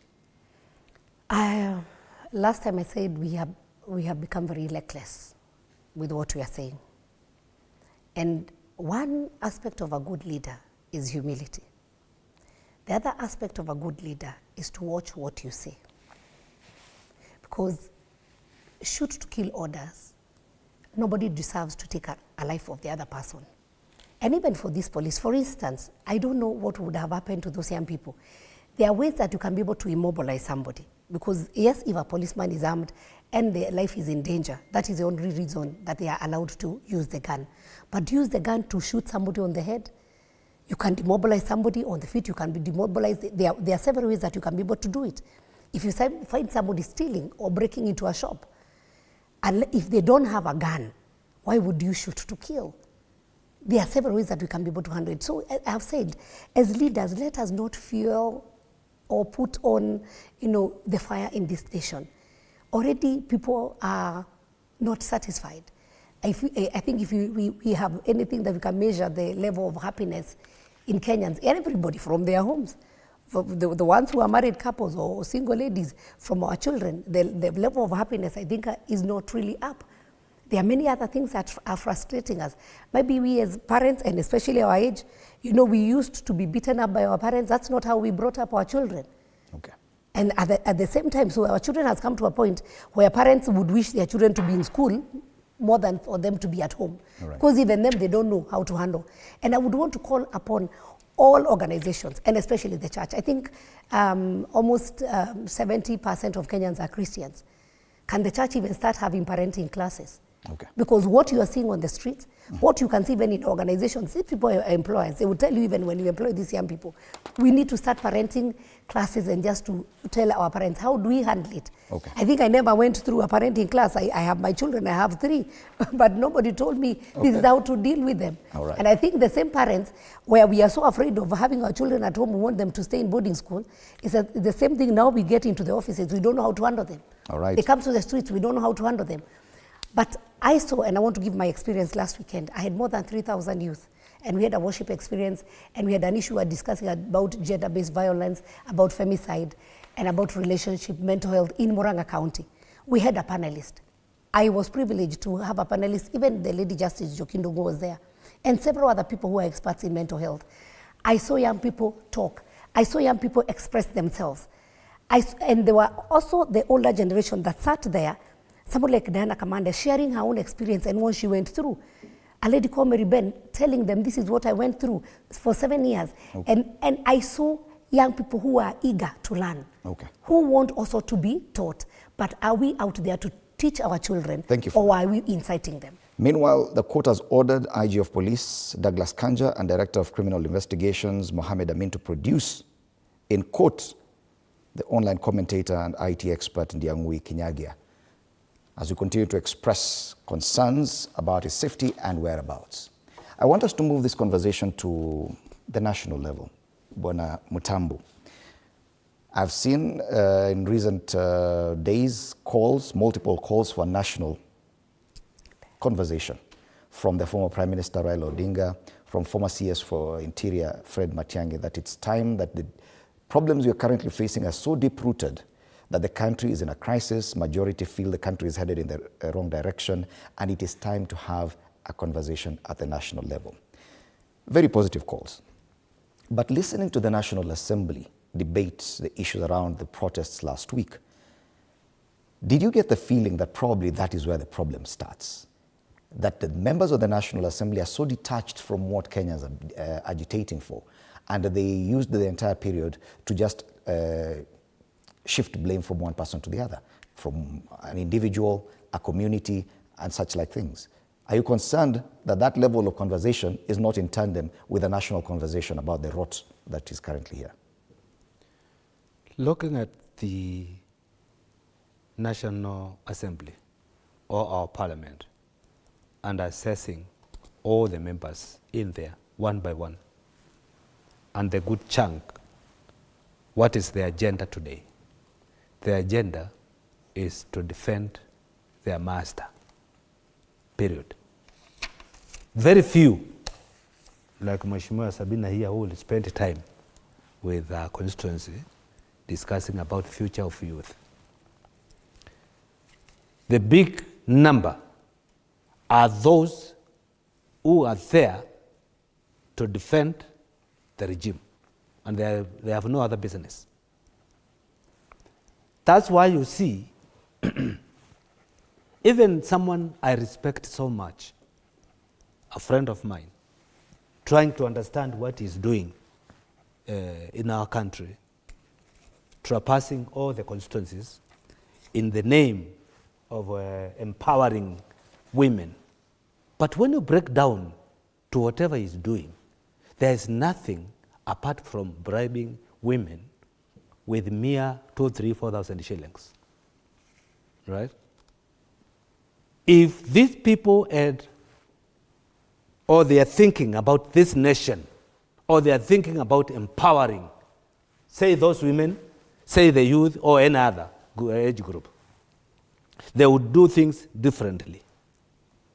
And I want you to allow me to expound on this. I am shocked when I look at the budget, what Deputy President is using today. In every constituency, he's using about 20 million for those, and he's going to every. Yesterday, he was in my place, Mwingi Central, where I come from, and I analyzed whatever they did there, and I came to find it's just a waste of time and resources. They are just mobilizing people to go and clap for the president, but they are not empowering these women. I am saying that because I took an audit of what they did in Mwingi Central, right? They brought 7 groups from every ward. I have 6 wards. Those are about 42 groups. Give them 7 million. At the end of the day, it's 150, 160 something thousand for the group. So you ask yourself, what can that do? 20 million times 260 is 5.8 billion. That can do 2,900 boreholes in the country.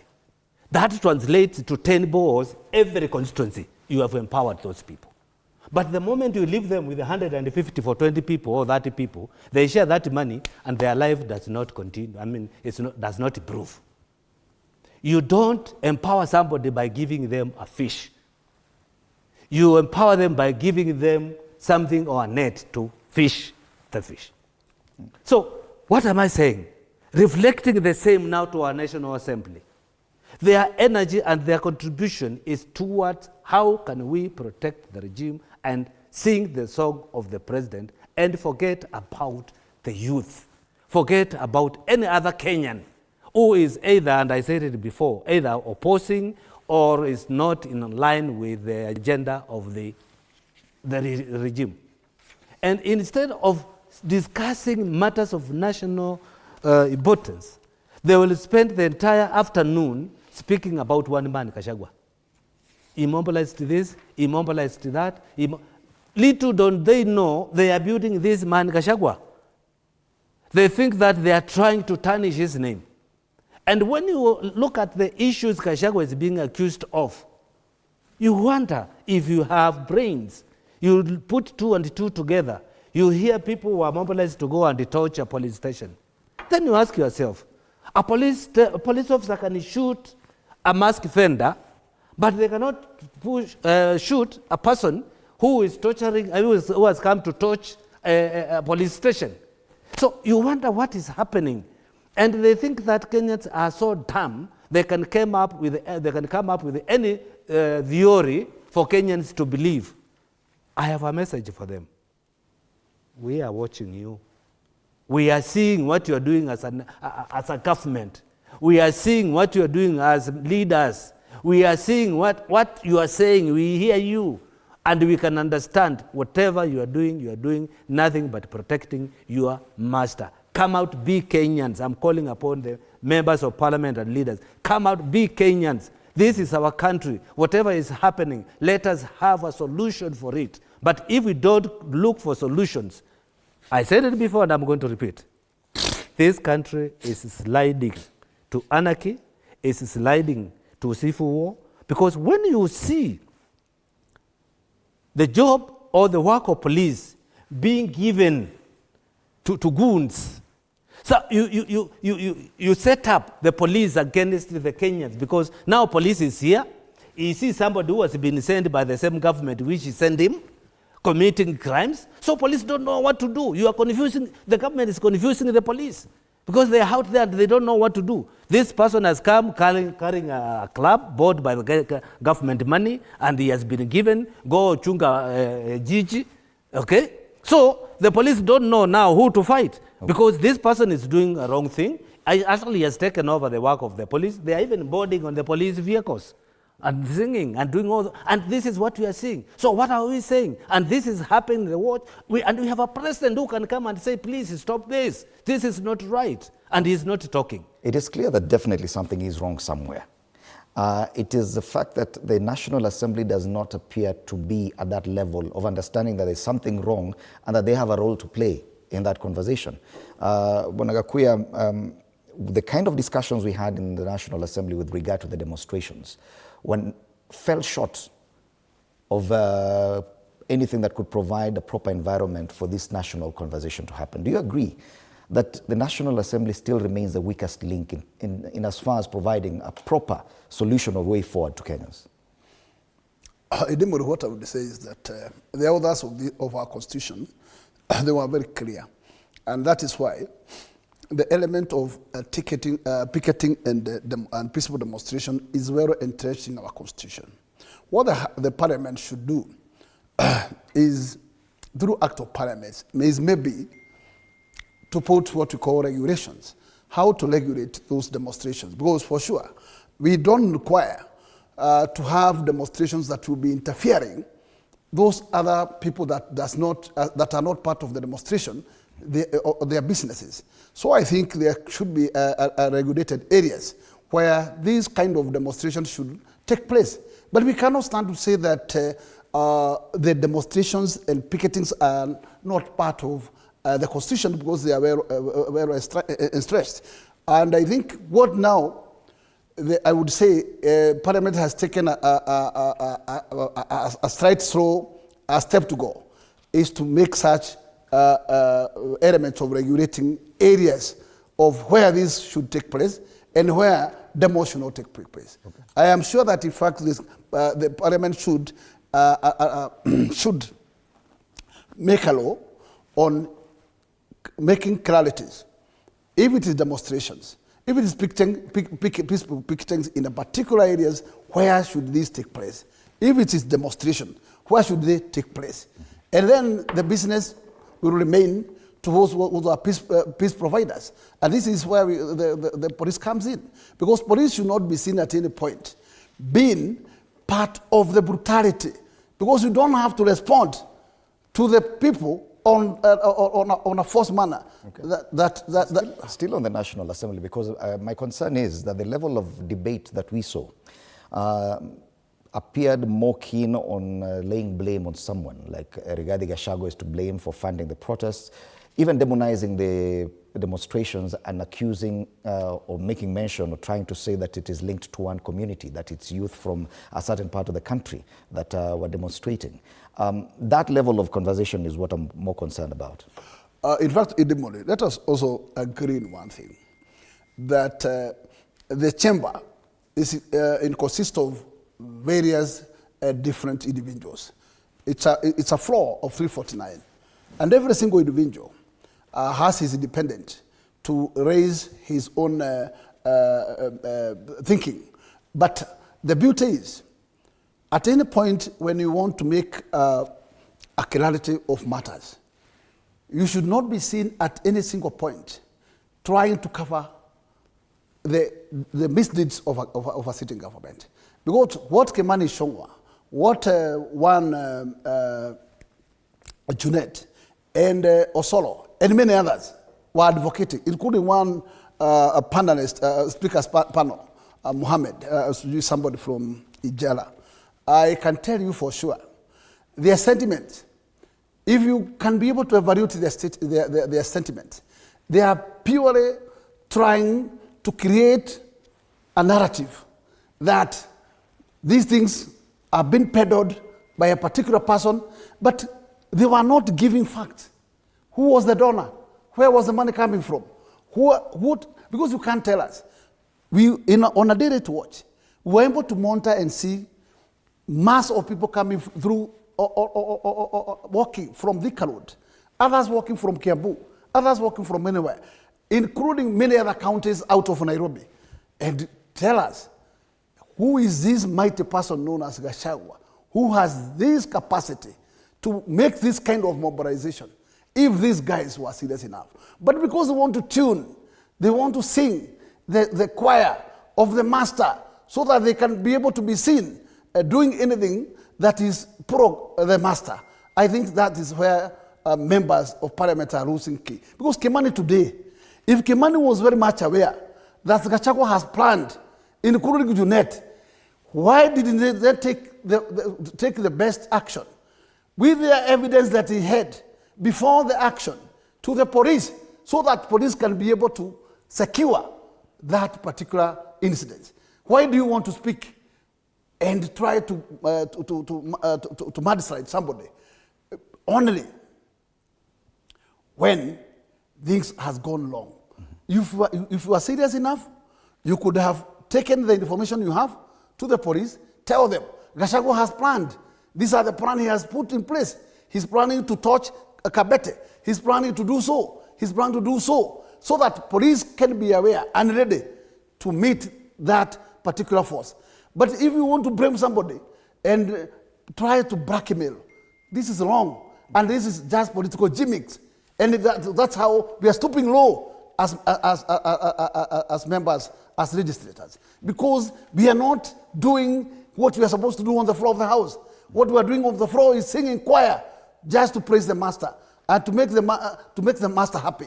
But how do you help Kenyans if this is the kind of the debate we are going to take to the floor of the House? It is unfortunate, Ndiang'ui, if people of the magnitude of majority leader and people like Junet, people like Solo, are people to be making such kind of inflammatory statement on the floor of the House and trying to divert a chain. This is telling us that Kimani was aware, the government plan. Osoro was aware, the government plan. Junet was aware, the government plan. And that's why they are trying to divert the plan on the floor of the House just to force the investigators to a particular direction. Okay. It is wrong. And Kenyans are not fools. And they are not going to be fools any longer. Okay. Madam Chege, we have an opportunity now as a country to bring sobriety in this conversation. And one would hope that probably the National Assembly would play the lead in directing us to that point. But what we are seeing is discussions that are not helpful from the National Assembly. And these were discussions that are highly publicized. People watching their representatives go engage in blame game instead of providing a solution. Do you think it is feasible that at this point we could have a national conversation? And what shape or form should this conversation take? It is possible to have a national conversation if people are serious and if people are not selfish. In that House, I wouldn't blame any side. All sides are guilty. We're all guilty. Because apart from even the National Assembly, there are people going to the media, there are people using the pulpit, there are people going to the streets and telling people many, many, many things. And I would want to say, and especially the issues about the community and the Kikuyu community and unfortunate incidents that happened, and we know a lot of Kikuyu are doing business in Nairobi. And unfortunately, again, they are the same people who were affected a lot last week. I saw a lady crying when her entire shop was looted. There was nothing. There was nothing. And I think we need to ask ourselves, whether it's me or whether it's the other person, the pain that you took that lady, the pain that you took that business person who had taken a loan to even equip that small shop, and then one day you wake up, there is totally nothing. If you're upset with the president, is this a lady who upset you? Why would you destroy? Why would you loot? Why would you go and steal from an innocent Kenyan like you, who is struggling like you, to punish the government or to make the government look bad? It is bad, it's unfortunate. So we need to have this national conversation. And when you ask what formula it needs to be, there's no, I will not say that there's one fit all. But I've said last weekend when I sampled and when we did that function with the young people, I saw satisfaction. I saw young people who want to ask questions because we must give guidance, who want to be guided. And especially when you go to their level and say, let us share our stories. And I think mentorship is very key. Where we also need, and I want to call upon the professionals of this nation, let us not leave our country to the politicians only. And the politicians, we're only 349 in parliament and a few, so we are not even 500, we are 400 and something. 400 people cannot determine how the direction this country takes. And we need to start... They're the representatives of the people. They are the representatives of the people, but it doesn't mean that they are the sharpest or they are the ones who have all the ideas. I always started, and I'll say, even when I was in the media before, what I did is that I started my foundation and I started going back to my primary school, where I went to school. And I found those young people, and I could tell them I was seated, I used to go to this class, I used to come to this school without shoes, and we would relate, and we would talk with these people, and they would say, oh, she has come with a good car, or she's looking nice, or she was in this school. So you inspire and give hope to that child. But what are we seeing? From the morning, if we open the TV, our TV stations, you find sad killings. You know, what we are feeding our children, we are actually raising almost animals. People with no feelings. When you open the newspaper, what are we getting as the headlines? It's a lot of hopelessness. And we normally say garbage in, garbage out. So what we are exposing our children to, that is what they are going to become. They are going to be adults with no hearts. It was unfortunate, and I don't know whether my colleagues saw it last week, when children started sending money to a mortician and saying, when I come, take care of me. And I think even the M-Pesa for that lady was full. And saying, this, I want you, when I come to the morgue, I'll be there. They were saying, we are going to have breakfast at home. I don't know, lunch at State House, dinner in a morgue. You can see lack of hope.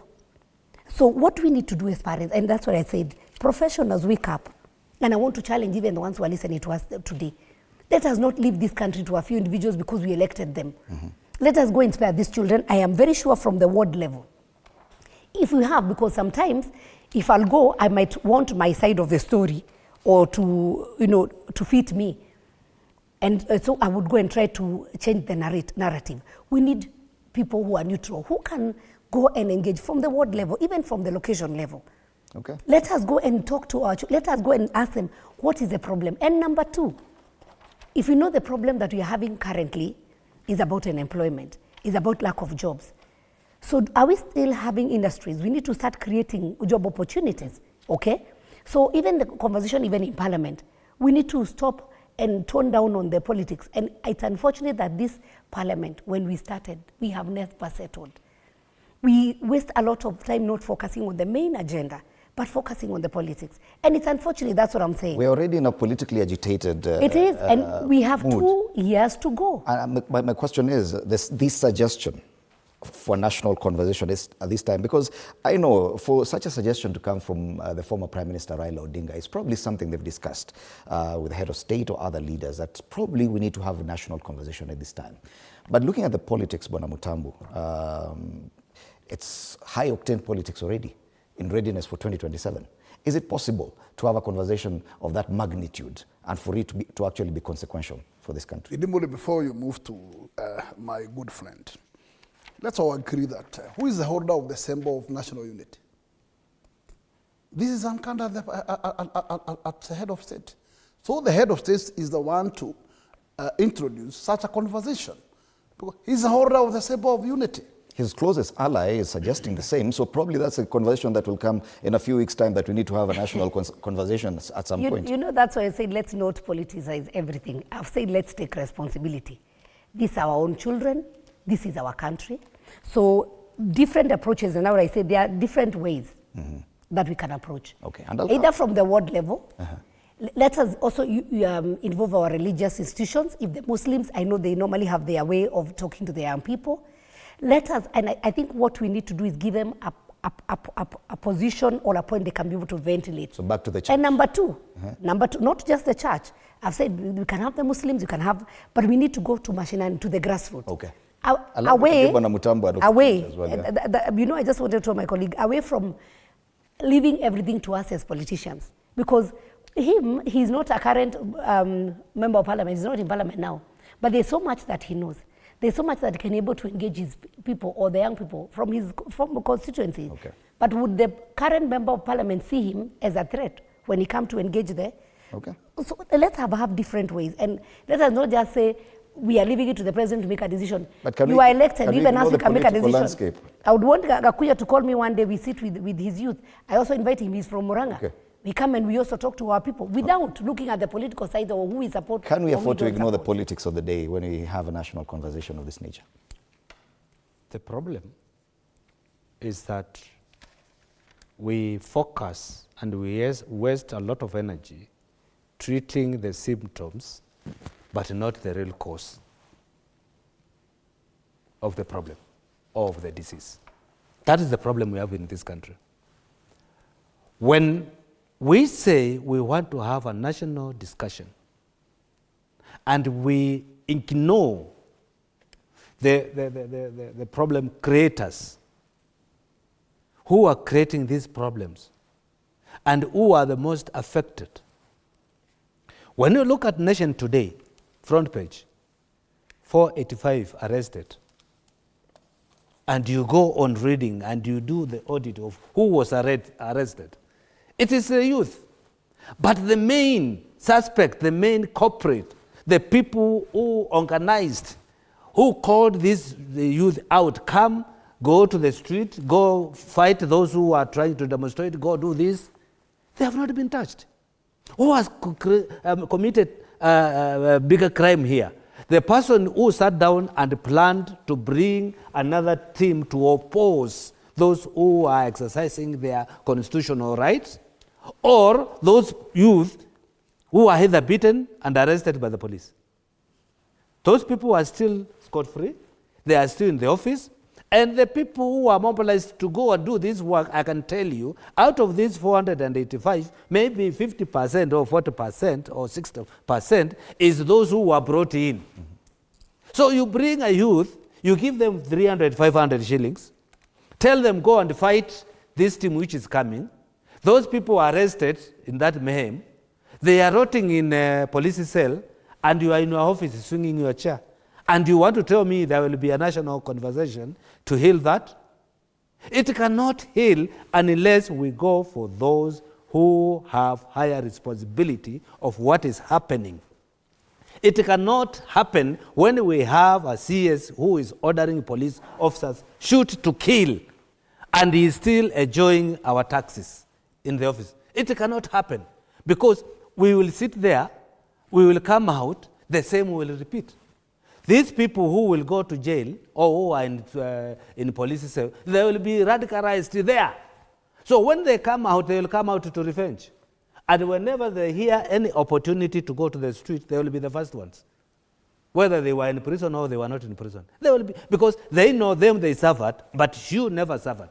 If they hear there is any demonstration against one of those people who mobilized them the other time, they will be in the street. So what we are doing, we are creating more problems than solving the problems we are having. It is these leaders who need to come out and say, you know what, I want to repent. I mobilized the 500 youth and I want to apologize. Please, tomorrow I will not mobilize you again. Because it is in the public domain who did what, when, where. Are you saying that even the calls for a national conversation are a bit disingenuous, that they are not really genuine in their calls, including the form of... Same monkey, different forest. Right. Who is talking to who? Tell me, who is talking to? It is very important if these people are genuine. If the president himself is genuine in solving this, if Raila is genuine on solving this, if those who are, playing bigger role in this are genuine, but when people come just for the sake of PR, then it does not make any sense, because they will discuss, and after there, the mayhem will start from that meeting. Okay. So we need to understand who is, because, and are they going to let other people bring in their views? Because if we say national conversation, and then who are the speakers? Kimani Chungwa? I don't know, who was the other person? So those are the people who will discuss the national unity, and when they wake up to speak, they will only say how bad Kachagwa is.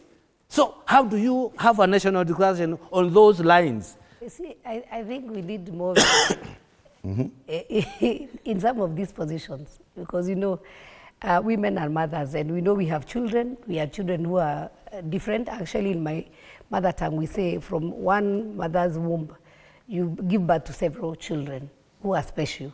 Some can be innocent, some can be a bit crooks, but they're all your children. And I think we need to move the conversation from individuals. And as I said, if we go to the ward level, at that ward level there is an MCA, there is even ward admins, and there are people who are there. But if we move it slightly away from the politicians, because that's why I said I wouldn't want it to be about individuals, about instead of coming to us, our young people, I'm going to incite them more. You see, that can be another problem. But we have various forums. We have youth groups, we have the church groups that also have youth groups. We just need to open an avenue, and that's what I'm saying. Let us allow our young people to speak. There's something they are saying, we may be listening or we may be ignoring them. Let us give them a platform to express themselves. They already have a platform Then on social media and they're very active on it. You see, that platform on social media, and because they engage themselves and they are talking, are we having a conversation? And that's why I said, it's not just a matter of complain. What is the solution? Are we having a solution? And I said by testing on Saturday, and allow me just to focus and go back to that, where we had experts, where we have people who had gone through gender-based violence. They came and spoke to these young men. It was between the age of 17 to 25. You know, telling them, showing photos, this is what I went through, this is me, and this is where I have managed to go. So it is not easy, and we need to tell young people, things are not easy. But you have to be persistent, you have to be patient, you also have to work hard, you have to wake up early, sometimes you have to sacrifice, because a lot of influence also that has come, which is a positive on social media and also a negative on social media, is where young people are under a lot of pressure. You see, this one is driving a car, you won't. This one is betting. There are so many things they're exposed to. Maybe at our age, when we're at that level, we're not exposed to those things. For us, we knew once you finish school, you come to Nairobi, you start marking. I started as a house girl, and I went on and on and on, taking one day at a time. But now the young people, they're exposed to too many things that there is also pressure from friends. Let's go out, let's do this, let's do this. How do we even teach them to stand on their own feet? Right. And that's why I said even last week, because we were coming to protest in town.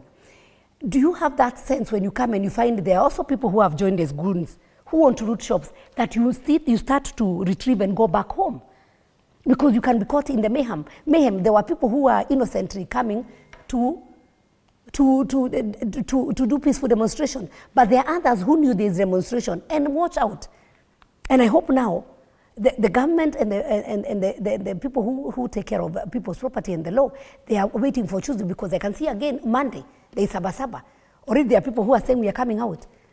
So surely, will you come out? Because others are waiting so that they come out, and in the confusion, they are targeting. You saw what happened. How would anyone get into a supermarket, carry a fridge on your back? There are videos going on. So would you still say that one was a peaceful demonstrator? Have time to leave their ID. Yeah? You see, that's what I'm saying. Was that still, surely you are going to demonstrate because of you are unhappy with the government? There are many questions about the genuineness or the authenticity of that action as well, because many people are saying that it could have been manipulated. I do not know. Let me tell you, and I think I listened, and you need to listen to the conversation of, who did I say, the County Commissioner of Nyeri. I don't know who he was addressing. And he was having, I think, a conversation with the community, asking, now that you have burnt the police car, now that you have, he said actually out of 20, I think 27 injured, I think 17 were police, the others were civilians. And he was having a conversation with them. So he said, I've come, I think, from Taita. I am now here in Nyeri. My color, I am human as you are. It doesn't matter which part of the country I come from. I am a Kenyan. Okay. So once we destroy our own, and I think by the time we are finishing, there's somebody I saw a write-up. You'll allow me by the time, I don't know him. I'll give you and I would read it before we finish. Just before we finish, so because of time, allow me to give Bonagakuya time also. He's been silent for quite a while on this issue of the national conversation, because in a recent statement on social media, Raila Odinga expressed strong support for the demands of Gen Z and called for national dialogue to reset Kenya for the prosperity of all. That is statement. And you must agree, when it's coming from Raila Odinga, it's not a mere statement. Probably this is a conversation we'll be having in the next few months, a national dialogue. Do you agree that probably it's not the right time for it? But this country where it is, it needs a total reset. Where we are not going to take a serious measure, then this country is sitting on a time bomb.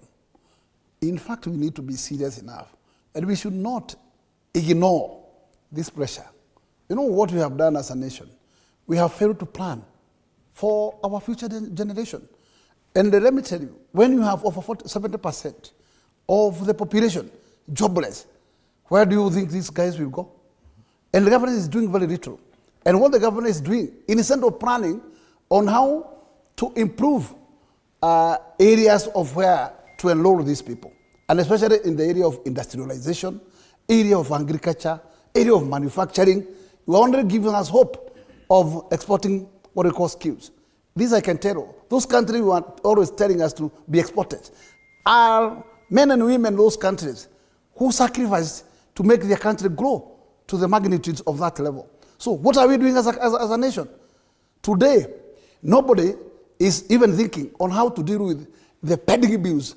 The tax authorities are aiding our local service providers. But we are busy looking for monies to clear debt, external debt. But we don't take any interest on what is happening, what is killing our local service providers. Why are they facing auction every day? Failure for the counties to clear their pending bills, failure for the national government to take this action of clear their pending bills. Nobody is caring. And when the government becomes that kind of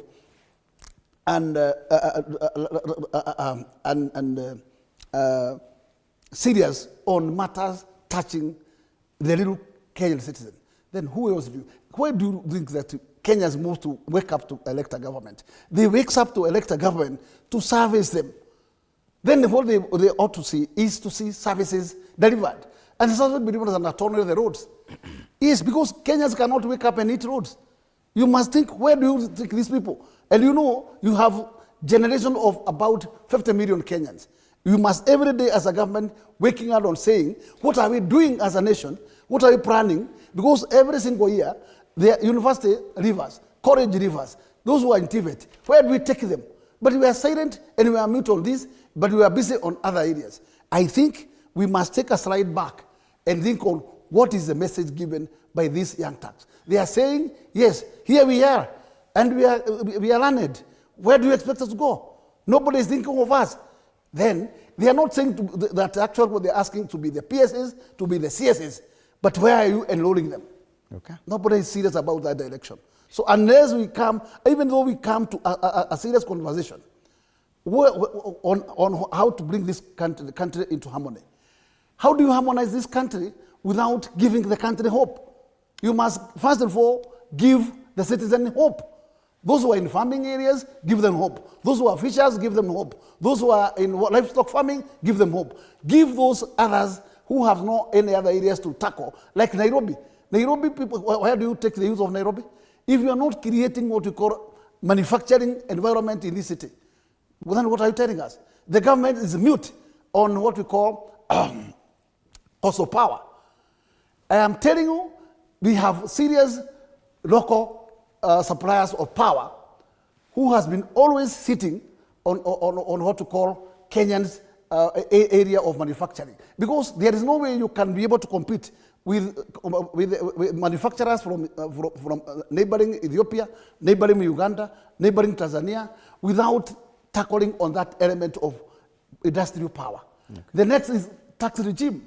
These are areas that are killing industry. But you are watching the industry is closing and you don't care. If you don't care, this is the roots of losing job. Who will care if the government does not care? You want to just to protect few suppliers to Kenyan, or power to Kenyan, who are taking home billions and billions every day because of a contract that was signed on haphazard way. How can we sit on that? And we are not addressing that because we are part of beneficiary. Right. And where we are beneficiaries, we don't want to touch. All right. We have just about 7 minutes, so I'll give you 2 minutes each for your final comments. You'll use that for your the statement you want to read. Bwana Mutambu, go first. I respect Raila Amolo very much as my senior, as somebody who has worked tirelessly, political-wise, to this country. And from where he sits, he understands very well why Gen Z went on protest last year. Has that been solved? That cannot be solved by national discussion because they ignored the purpose of Gen Z's protest last year, and he knows it. You don't need a national discussion to order a minister who issues shoot to kill. You don't need that. You don't need a national discussion to stop police from abducting people. You don't national discussion to stop police from shooting people and killing them. You don't need that. You don't need national discussion to waste taxpayers' resources in the manner which we are wasting in our country. You don't need that. That's what everybody knows. You know and I know. And even the president knows that you don't need that. Why are they not doing it? You don't need national consensus or national discussion to give health to Kenyans, because you are not getting that health facilities. You are not getting the health services. You don't need national discussion to give free education. The roadmap has already been set, and it is there. You don't need national discussion to have share working. Everything is in place. Even if we go to national discussion and we have the same managers, we'll be dealing with the same monkey, but in a different forest, and nothing will change. So this discussion could be very, very important, but the leaders, they have hijacked everything. So the moment national discussion will be called, they will hijack and take everything, and it is them who will be leading and who will be driving the agendas. And the people who need this most, they will be rotting in the prison, like this 485. The people who need this most, who need to be told, they will not get an opportunity to be invited to that arena. The people who can speak without fear or without favoring anybody, they will not be invited, because they know once you invite Mutambo, he will not talk in favor of the government. So he will not be called. So they will call those who can talk good things about the government, and it will be status quo. Wow.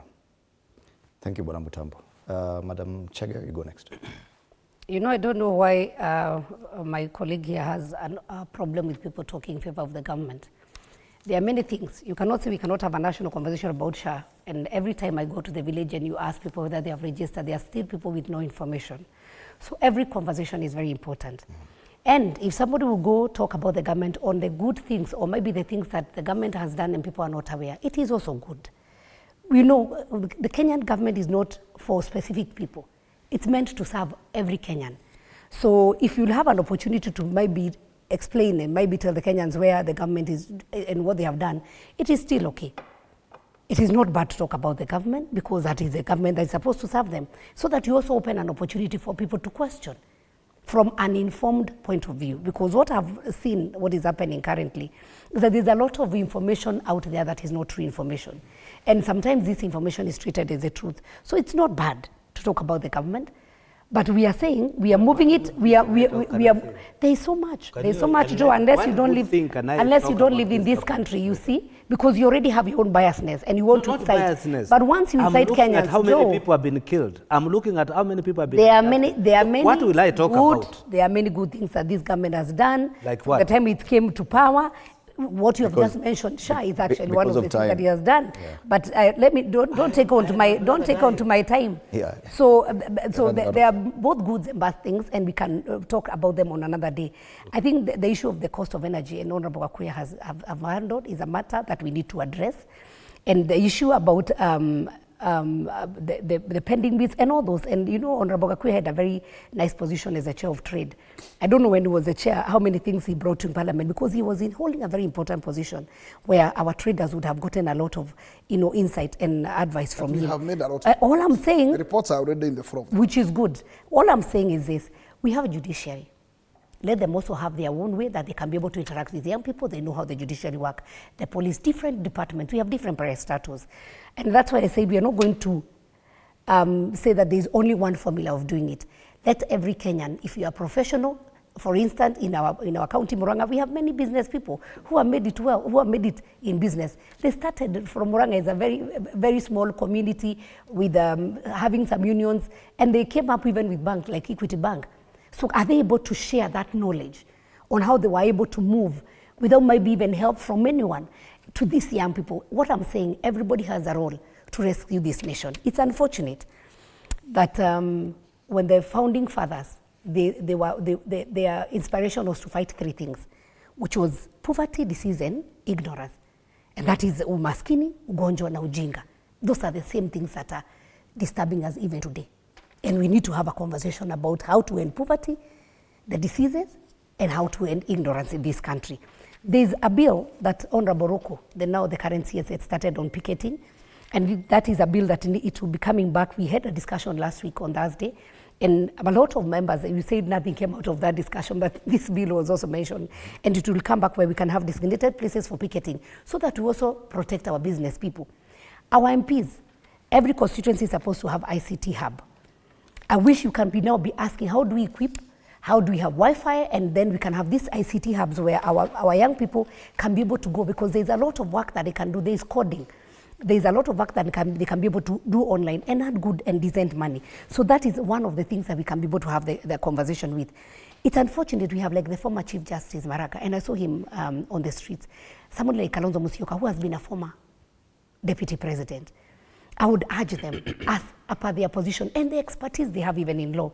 I would want to see Chief Justice Maraga sitting instead of going for maandamano.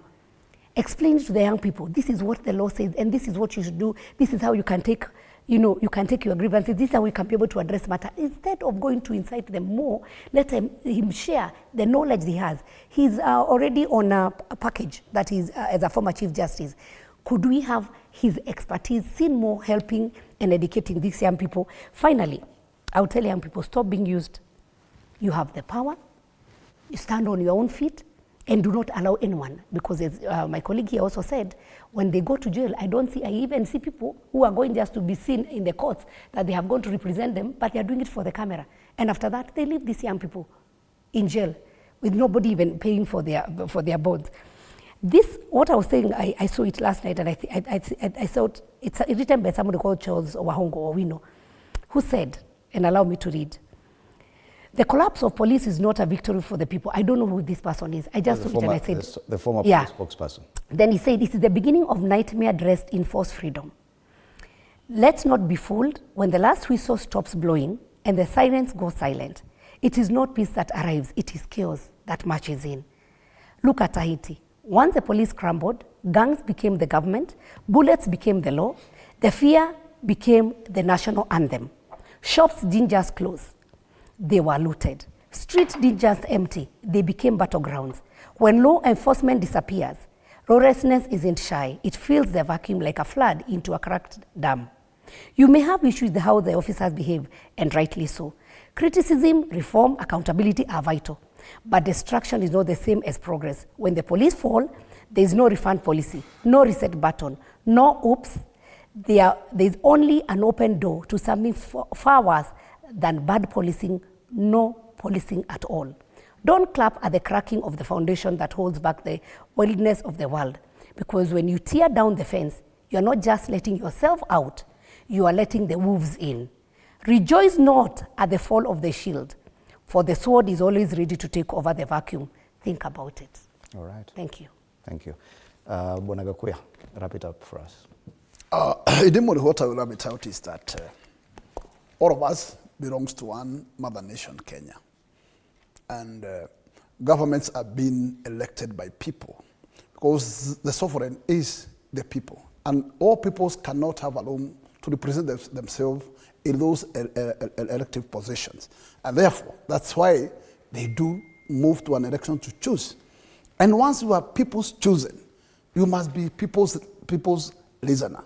You cannot be always bulldozing things to them, forcing things to them. And that's why our constitution is very clear. We have public participation. Make sure that what people has directed to be done is seen to be done. But don't force to the throat of the people every day. Don't force things to happen. This country has it seems it's no longer a civil government. It looks as if it's a dictatorial government. It's back to the imperial dictator, and it is long. We are heading to the long. And it must the feet start rotting from the head. And therefore I would say, if the head of state would like this country to move to the right election, he is the holder of the symbol of national authority. He must crack the whip, and he must make sure that his CSs with those loose tongues must stop if he needs to have a sanity going forward. This country belongs to all of us. It does not belong to a group. And therefore, not every government is given just a room of 5 years term. And after that 3 or 5 years' time, Kenyans have a duty to get back to election, to elect a new one, either to stamp the one or to elect another. And therefore, let us see a government which is pro-people, which is listening to the people, which is not people's eater. This government cannot turn against Kenyans and start killing them like dogs. It's unfortunate, very unfortunate. It is shame and big shame. And to finish by saying, from the top, we must see sanity from the top going down. All right. And indeed, there's one headline that I've just seen behind you, Bonagakuya. It's the one on the front page of the Daily Nation, the SHA scandal. And it is important to note that this is only 8 months since SHA was rolled out, and one of the issues that it was coming to fix was the same kind of rot that it's now facing. Bwana Mutambu, a minute or so, did you think we would be here so soon, that the same problems NHIF was facing are the same ones beleaguering SHA? Thank you very much for helping me, shielding me from my sister. Because she just said there are good things which government has done, and she mentioned SHA as one of them. And I was yelling at her that I had my brother dying in hospital, and I had that SHA card, and he could not get medicine, leave alone any other things. Myself, I'm not talking about other people. I had my brother in the hospital, and he could not, that SHA thing could do nothing. I had to sell a vehicle to clear my brother's bill. I'm giving a testimony of what I went through. So it is quite unfortunate, because all these things which government has initiated are made to fail, and they are made to exhaust money from Kenyans. And that's what we are saying. We are bright enough. We are business people. We know what is happening in this country. We know who is benefiting what from where. This is an information I don't need to ask anybody, but I can get it using my own brain, because I am past some questions. We know who is benefiting from what government is doing. From whatever thing, any project the government is talking about, we know who is benefiting. So it's not something, I mean, when we start talking about it, it's not that we hate the government. And I keep on telling my sister here, Ruto has been my good friend. It's not that I hate him. I hate what is happening in his government under his watch. It's not, I have no personal issue with him. He come to my place, we'll have a cup of tea. But whatever is happening in this government, and if we don't call it out in pretense of protecting or trying to keep some friendship, and I'm very happy because I know if we have sober minds, I've worked with Sabina Chek. She has a very sober mind. And I'm just wondering, because I can see her struggling. And I feel for her, because she has chosen to take that direction. And in politics, you know, you stand the position you want to stand. You want to be on this side, and you cannot be on both. So for me, I'm very liberal. I don't say I'm like this, like that, straight as it is. What I don't like is what is happening in Ruto's government, separating Kenyans from Kenyans, because he's taking those who support him and befriend them, and those who don't support him, they start either killing them, abducting them, and doing all those funny things. And that's what I'm saying. Those actions of taking somebody's life is worse than giving somebody $1 million. Okay. On this SHA issue, the same problem, schemes to deceive the system. That's the same problem that SHA was made to remedy. How come 8 months later we are facing the same problem? I am happy that this line is there. And the issue did not come as something that was discovered. It's the government itself that announced. Actually, it is the CEOs of health who announced that they are going to close down.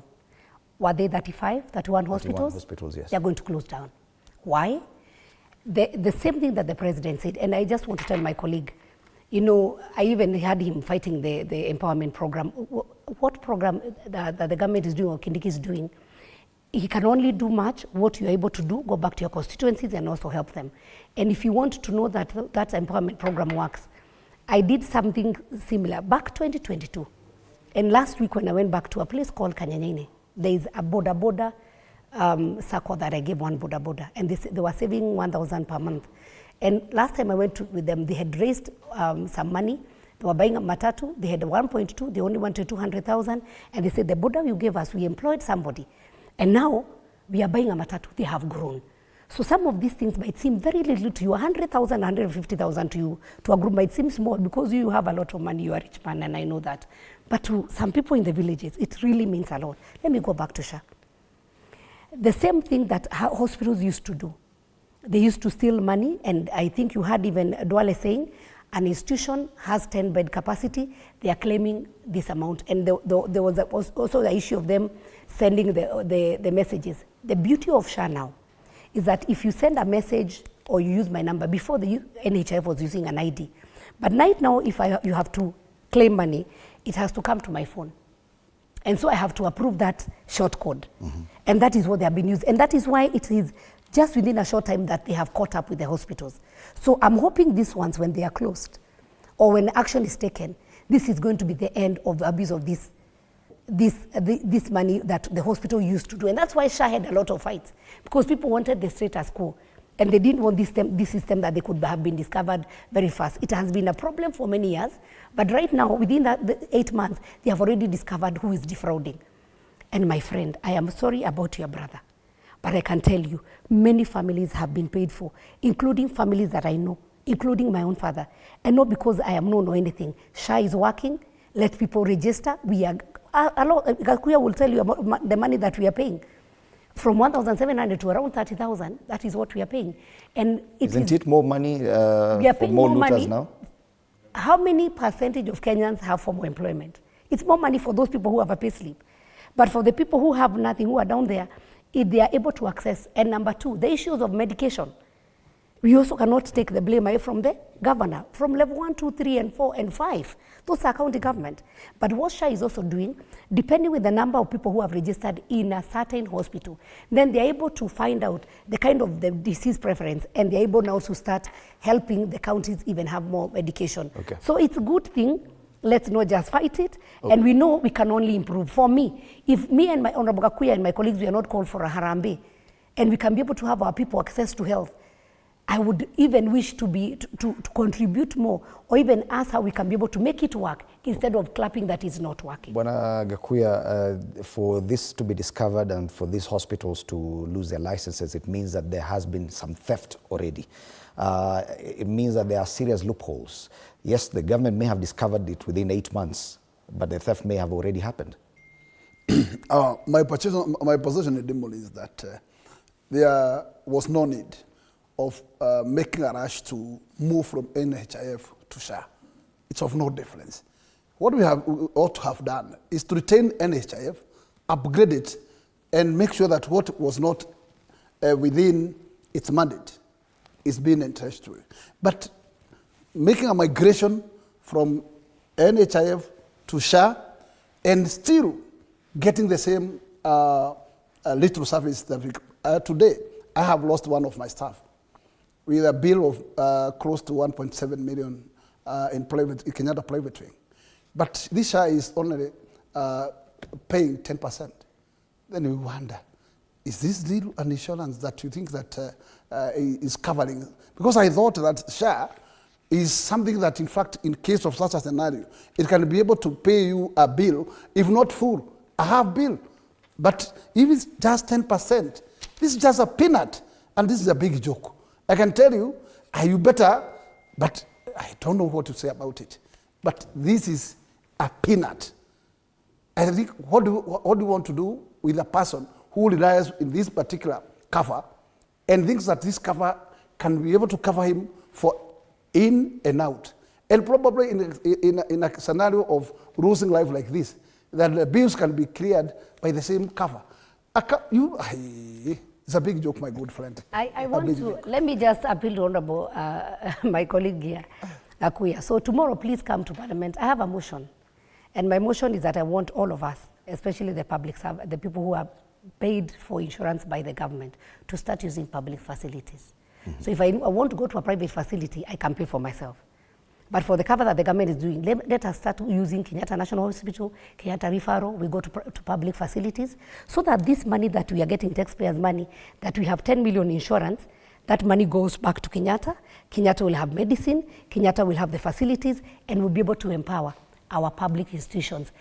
Back then, in the 70s. Are we assured the service is there? Of course, and I want to say this, If the doctors in Kenyatta hospitals know, because what happens, the doctors that treat us in other, I don't want to mention it. Because they are running down the public. They run down so that we can go to their private facilities.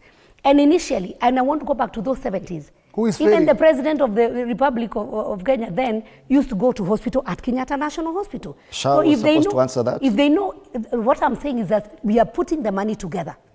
Because this is money that we have. So instead of taking that money to private institutions, why don't we all go to public institutions? The doctors will be there because they know anybody, a member of parliament, everybody would come in. We can be able to have equal access, and then we'll have medication. But we'll not have Shah should have remedied people running down the machines and saying they are not working so that they can send patients to their own private clinics. Shouldn't Shah have remedied that issue by now? I have a problem with that because the moment you license an hospital, priority number one is to save lives. And you never know when the disease strikes. And if it strikes and there's a nearby private hospital here, your family members will rush you there. They will not think of Kenyatta, which is 30, 40 kilometers. That is an emergency. You know, let's not just pick something. You see now, here. the moment you categorize and you say you can only be treated when you go to government hospital. You cannot be treated even when you go to private. You can be treated. It is possible you can be treated.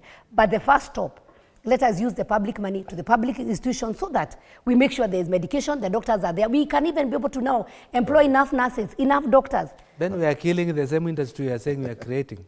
All right, because ladies and give gentlemen. opportunity to other people to do business with the government. So why do we want to commercialize? Shah scandal is the front page of the Daily Nation this morning. They're talking about fraud and they're questioning the effectiveness of Kenya's most expensive healthcare system, which was put in place to remedy all these things we are talking about, including the theft of taxpayers' money that plagued the defunct NHIF. 8 months later, it would appear the problem still persists. That's the front page of the Daily Nation. On the Standard, where is Ndiang'ui? A lot of concern over the safety and whereabouts of this young Kenyan who tweeted something that was not friendly to the state and is now missing. On the front page of The Star, how youth power resets 2027 politics, still on matters Gen Z in relation to Kenya's politics. Thank you so much, James Gakuya, MP Embakasi North. Thank you. Joe Mutambu, former MP Mwingi Central, and Sabina Chege was a nominated MP. Our panelists this morning on State of the Nation, just the big discussions that we're having and the possibility that we could be having a national conversation to discuss whether or not we can deal with the biggest problems that we have, a myriad of issues that are facing Kenyans. After the break, we switch gears, talk matters, Biashara Tuesday, issues around profit making and still being broke, even with the profits. Anno Dida will be driving that conversation. And after that, matters first aid. You're watching Morning Cafe. My name is Freddie Ndimuli. Good morning.